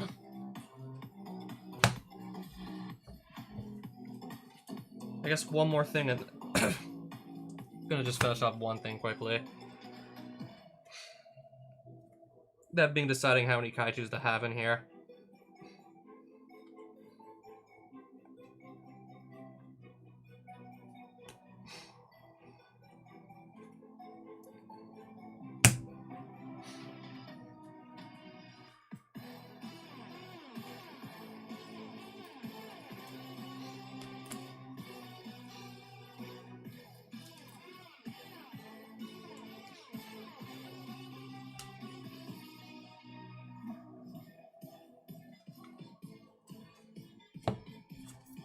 I kind of want to have the 3 trade-ins, so I think I'll just take the Kaiju Slumber out because I don't think I need to play like too many kaijus because yeah, a lot of decks is just not really reasonable to just remove threats one at a time. It's not really something I want to be doing. Just removing stuff only one at a time.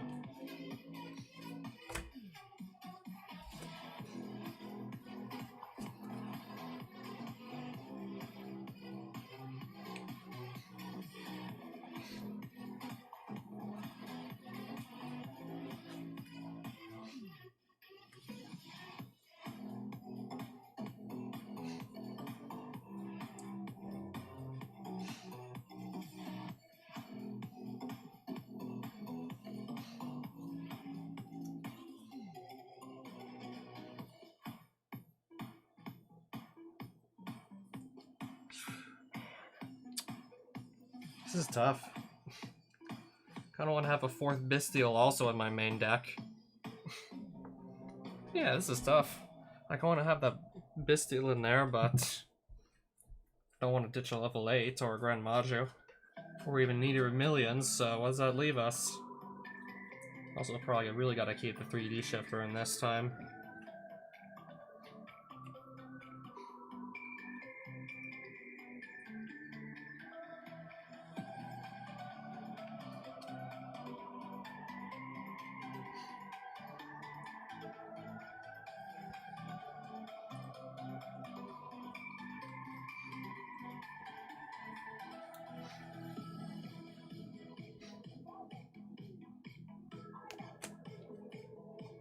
Two Kaijus, 3 Lava Golem. The 2 Wind Kaiju and the 3 Lava Golem it is. And then I think I'm gonna do 3 Magnum, 1... I'm leaning towards 3 Magnum, 1 Druis. Or 2 Magnum, 2 Druis still. It's either 3 and 1 or 2 and 2. That being 3 Magnum, 1 Druis, or 2 and 2.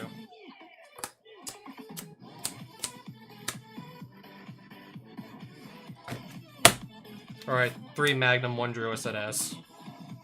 Just feels like that's the more high impact. Yeah, I always just feel like... I'd rather just... I always feel more satisfied with opening Magnum.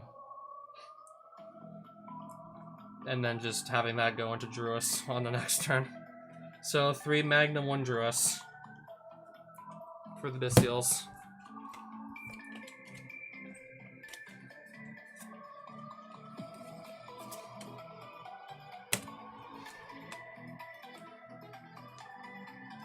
Yeah, funnily enough, I also have some Necro Valleys I could never find a home for either. 3 Necro Valleys lying around and I never found a home for them. I mean, granted, those would also be strong picks. Also strong picks that just hit off Ishizu Tears. If I could find the room.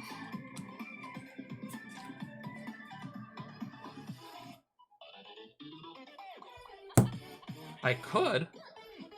If I don't mind just cutting a Lava Golem to make room for the extra Kaijus. But yeah, that's the thing, I just cut out a Lava Golem.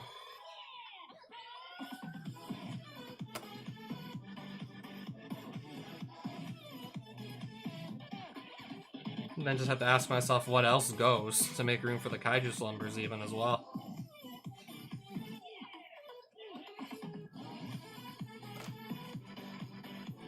I do kind of want to try that still. But of course, that just leaves me with like less room to fit everything in.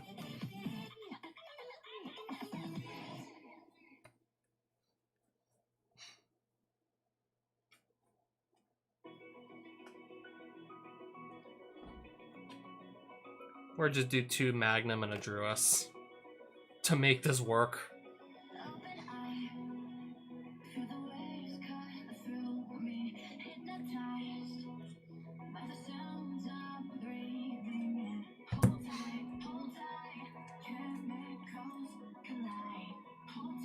I mean, Kaiju Slumber's probably going to be, like, ass against the Shizu Tears unless it's backed up with a Dimensional Fissure. That's the thing. It's also something I've been thinking about.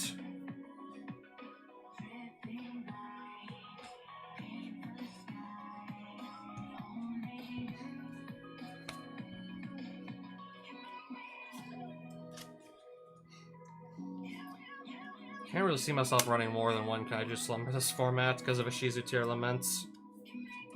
Like, it would literally have to be backed up with a Dimensional Fissure, or it's just gonna probably whiff. Most likely.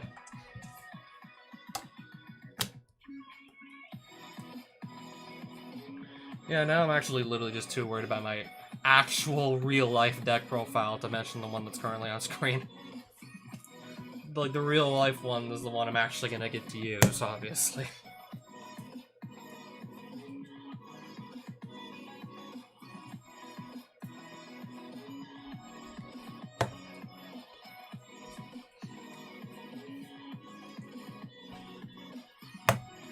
Maybe that Magnum, the 3rd Magnum could fit in the side deck, but then something else would have to just get cut to make room for it.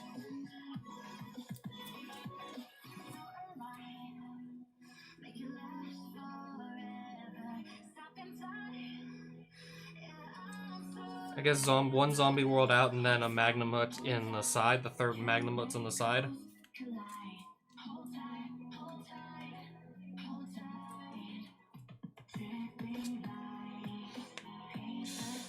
Yeah.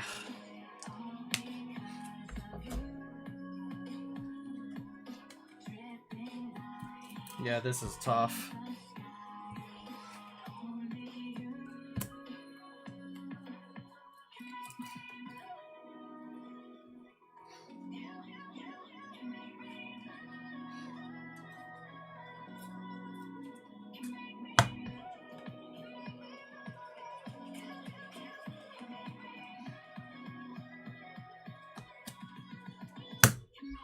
I guess if I'm gonna just do like Ghost Reaper out and something else in, then it's gonna be also like Kid Carlos out as well.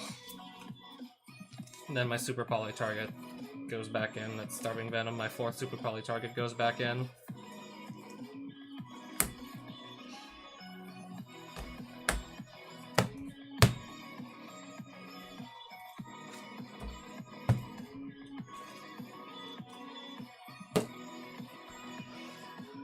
They didn't even talk about the deck that's on screen with the custom card. The Ishizu Tears deck with the custom cards in it. So let that sink in.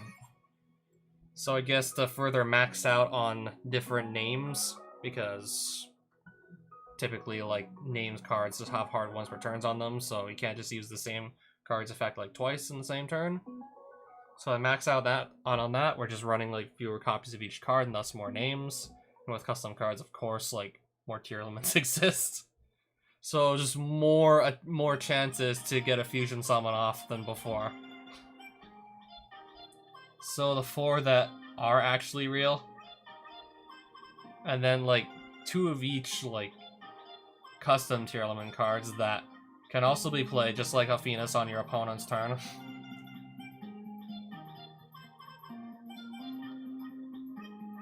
Just like Havness. These 2 can also just be used on, well, your opponent's turn.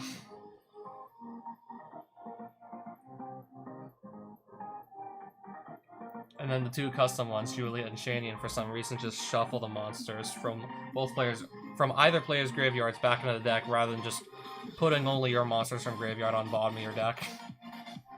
Yeah, these ones for some reason shuffle. I guess if that would come up. If you need to shuffle your deck, that can come up too.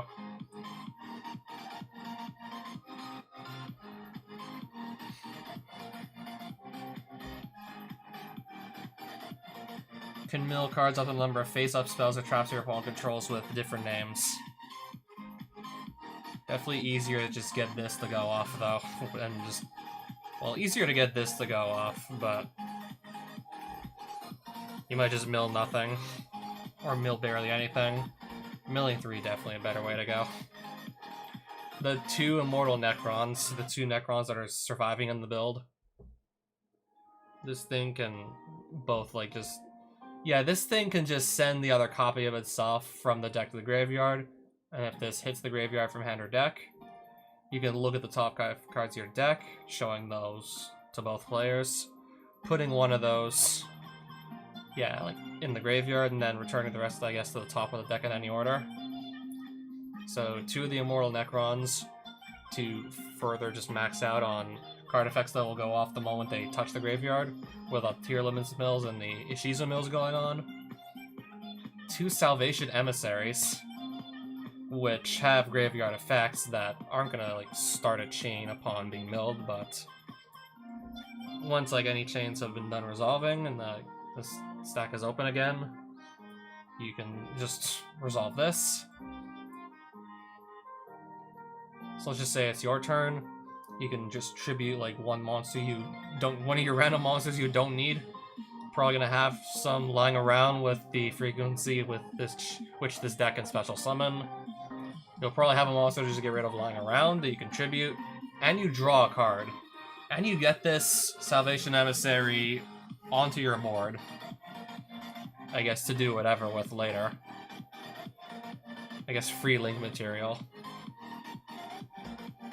And then when summoned, you can just discard a card, which is part of the effect and not part of the cost, so you can discard a tier limit monster to just do a fusion summon off that, or one of these Shizu cards that can mill to mill if you want.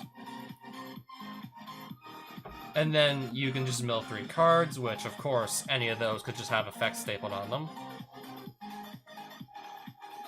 I was thinking of, I don't know if I need to bump these up to like 2 of each. So far, there's been no need. Kaldu and Medora basically in graveyard can just act as disruption against your opponent. Yeah, because like each of these, like if you bash them, just like shovel 3 cards out of like any graveyards back into their owner's decks.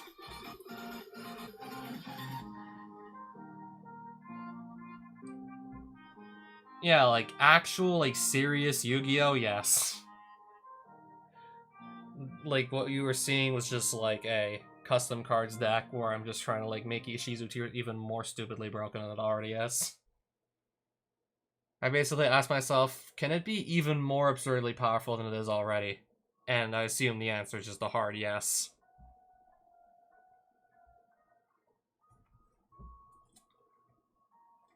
So I've also been looking at just a list with 4 kaijus, 2 lava golems, and 1 interrupted kaiju slumber.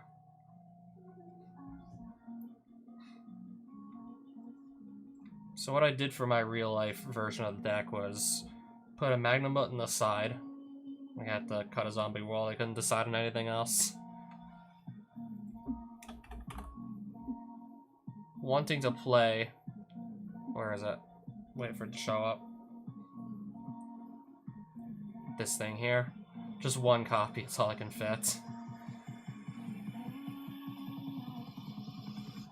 Ditch the lava golem to make room for kaijus. Right. I'm tired.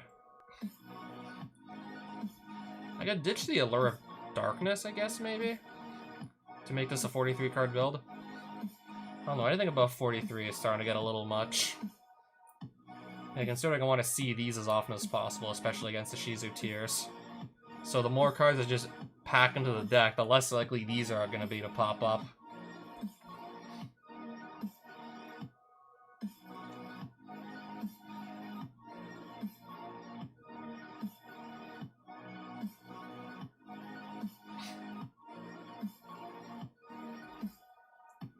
The Shizu tiers, typically it's not that ideal to be playing, like, any sort of removal that destroys monsters, because... Yeah, especially when it comes to, like, their boss fusion monsters. Like, both the boss fusion monsters that come to mind just don't care that they get blown up once a turn.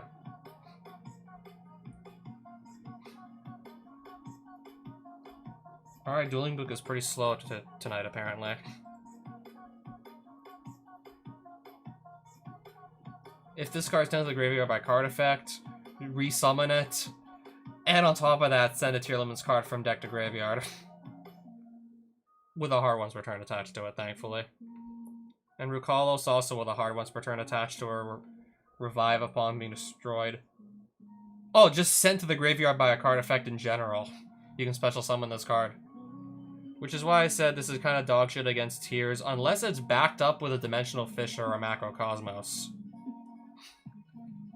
Yeah, if this backs up this, then, like, that's kind of another story, because anything that would hit the graveyard is simply not going to hit the graveyard. Or if you, like, I don't know, like, through D-Shifter, and let them sort of set up a board first, and then you got this to go off. And then you removed it with Kaiju Slumber, their board, under D-Shifter.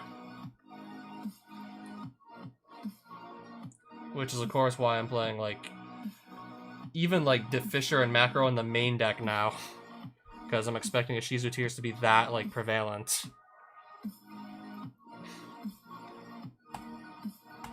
Like, it's gonna be everywhere I can imagine, so... Main decking these cards normally would just be in the sideboard.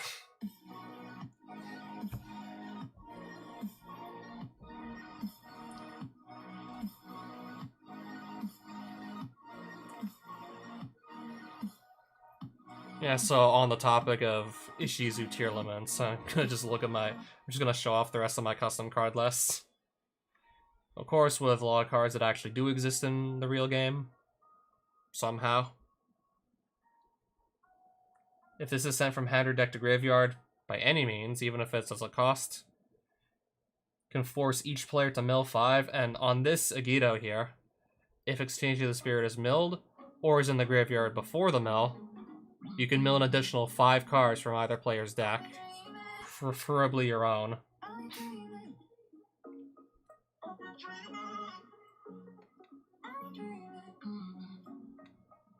All of them in general. Magnamon is still pretty pricey, like, especially, like, since we're in an era where super rares are guaranteed in every pack. Definitely the most expensive super rare in an era, like, ever since, like, you were guaranteed a super rare in every pack. And then there's, like, the secret rare that's still probably just not even worth it for me to, like, bother playing. Unless I just do it on Duelingbook and I can just use it for free.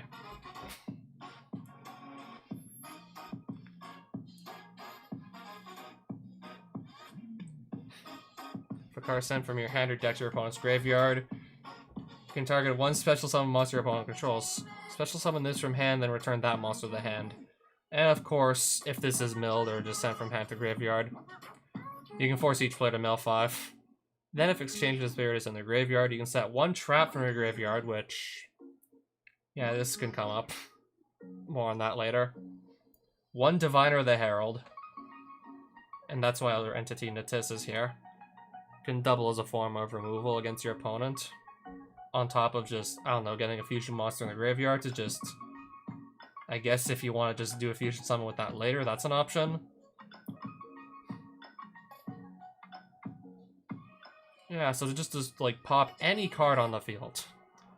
Including Artifact Sight if you can just get it to your side of the field face down. And then can get this special summon rather easily, for example, with the help of Sprite Elf. I guess a little bit more on this later. And then Sight can probably get pretty easily special summoned to your field during your opponent's turn to thus just probably win the game on the spot, most likely. 2 of the field spell. This could be like just as easily like 3. 2 super poly. This could be 3, but I've been trying to keep this close to 40. And just have as many different names as possible.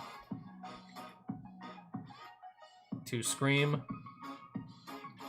Also just both allowing you to mill, continue to mill like crazy, and on top of that, if like any of the aforementioned cards I mentioned previously, like so happen to put this in the graveyard, congrats, you just get another card from your deck to your hand.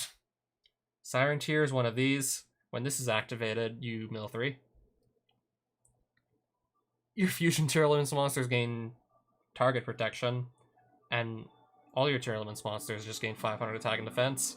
And if this is sent to the graveyard by card effect from anywhere, so just like Scream, if this gets milled, you also just can get some card out of your graveyard, then discard 1 card, which of course the cards you discard could just proc another effect, such as the aforementioned Scream or any of these monsters, or one of these too, perhaps. Just goes on and on. This crazy-ass fusion spell card that allows you to just fuse with monsters from the extra deck. I guess more on that, like, when I actually explain the extra deck.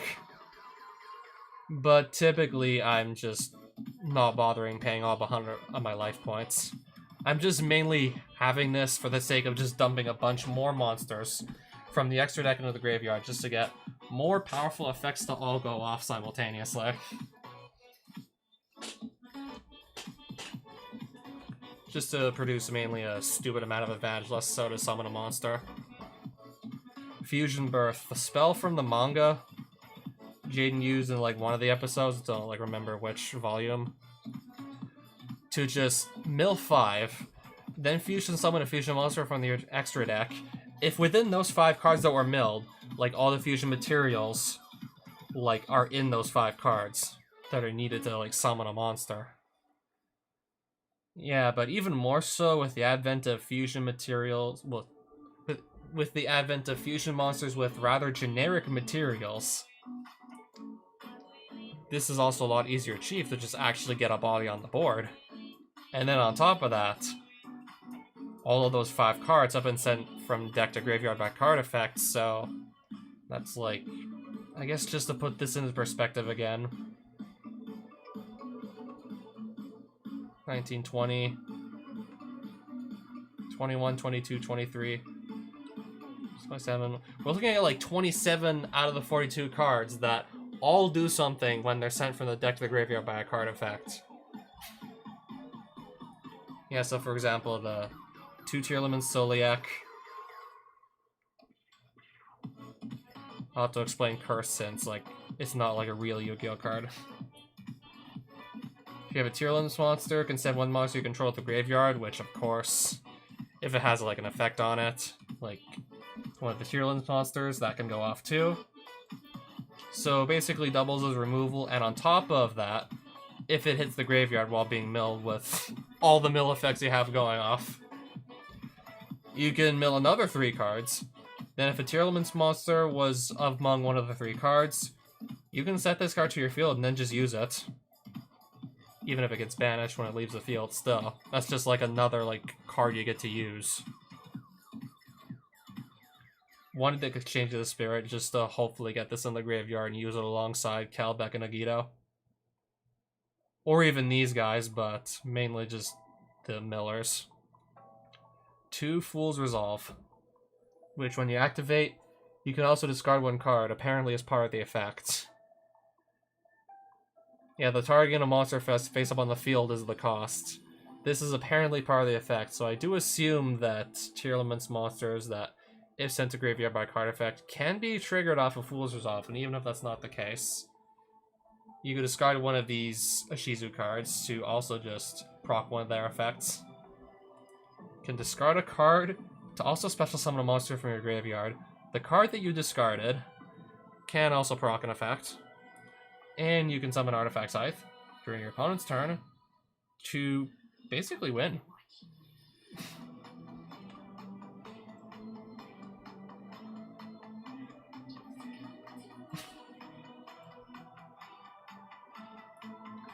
So, a single copy of Kid Callus. I've been kind of running out of room to just cram all these monsters, both like from the actual game and also just some custom cards. Cramming them into the deck. Kaleido Heart. Another Tearlaman's boss monster that somebody made. This DS Fafu guy. So 2 Tearlaman's monsters and a dark monster. This deck should manage pretty easily with that. If this card special summon, you can destroy all spell and trap cards your opponent controls on the field. Cards in your graveyard can't be banished or moved to another place by your opponent's cards effects. Basically, like, if you had Necro Valley, but, like... how would this, like, be compared to Necro Valley?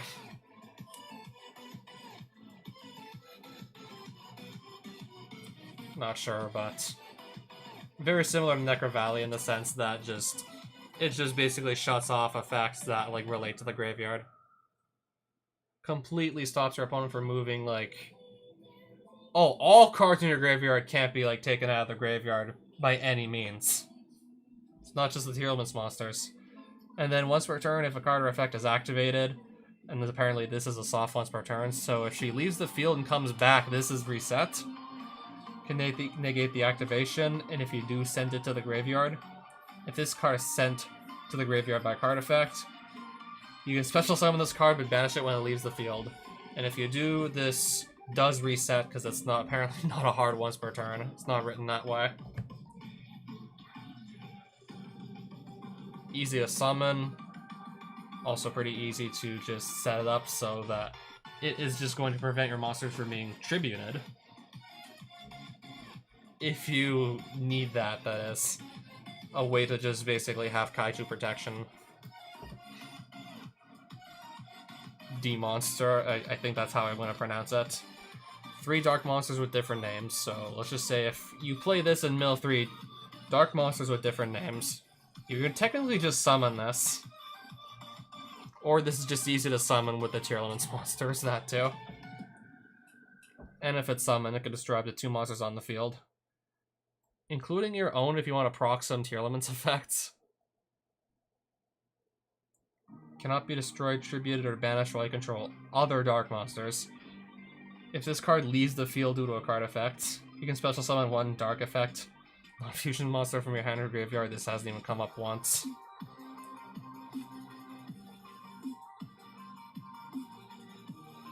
I don't know if this card art actually shows up on another Yu-Gi-Oh card.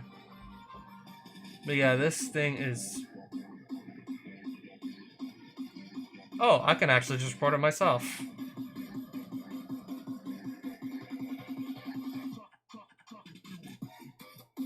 While we're talking about girls. But no thanks.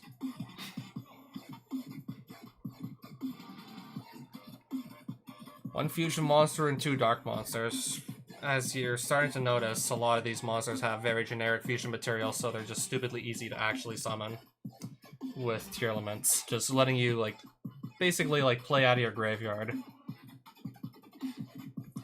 And yeah, this too just gonna let you fill up your graveyard with fusion monsters that thus can just be available to just fuse to summon this.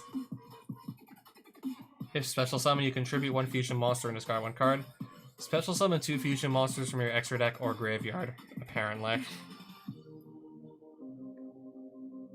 Once per turn during either player's turn, so as a quick effect, you can just do one of these 4 things. Probably the best one, in my opinion, being to just draw 3, discard 1. Which, first things first, does at first sound like an even better pot of greed, because you're getting to look at your next 3 cards, not just your next 2. And on top of that, you're discarding a card, which anything you discard, like there's 27 cards in here that if you discard them, will do something upon being discarded.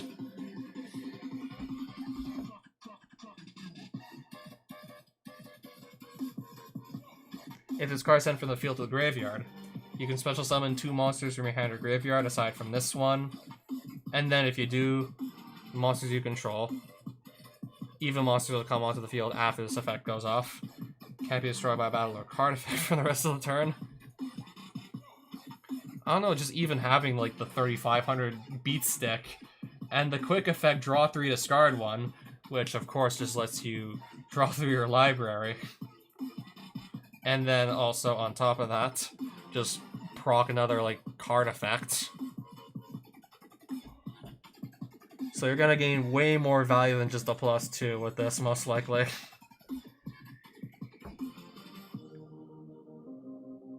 Yeah, just the generic, like, super polymerization targets. And this also has the benefit of just being sent off of World Beyond Fusion, just to let you draw a card too, I guess. And this is basically only gonna be sent off of the stupid fusion spell. This one.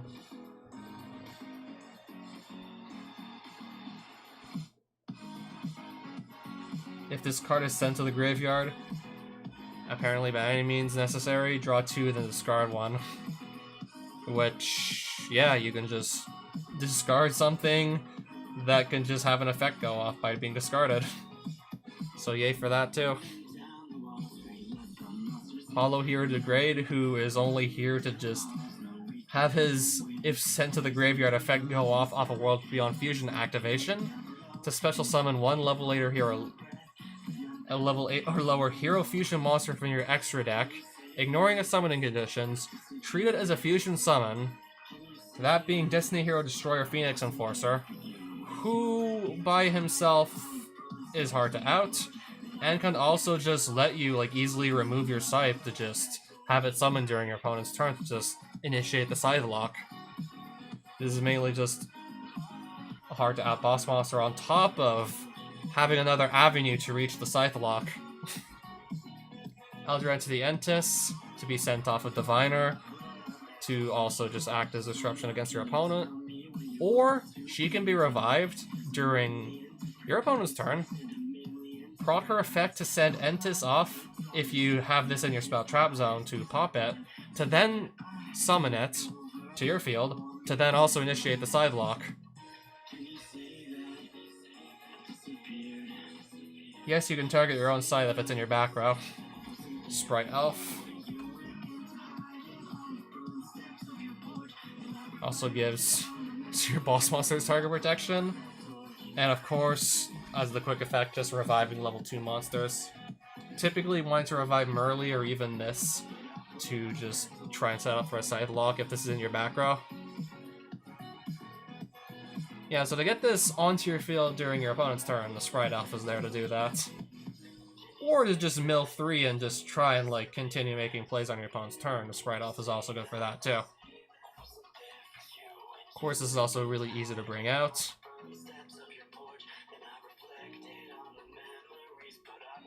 And then Artifact Agda. If Scythe is still in your deck and you want to go fish it out for some reason,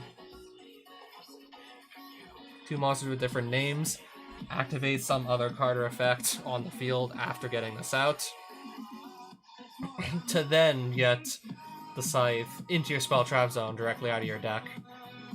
Or if it's in your graveyard, if you have one of these on hand, you can just revive it from the graveyard.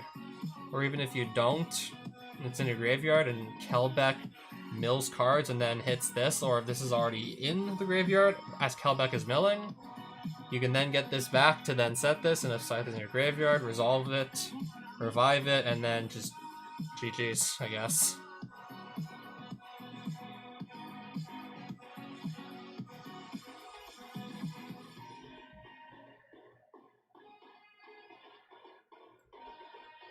So yeah, long story short, I think I've committed the crime.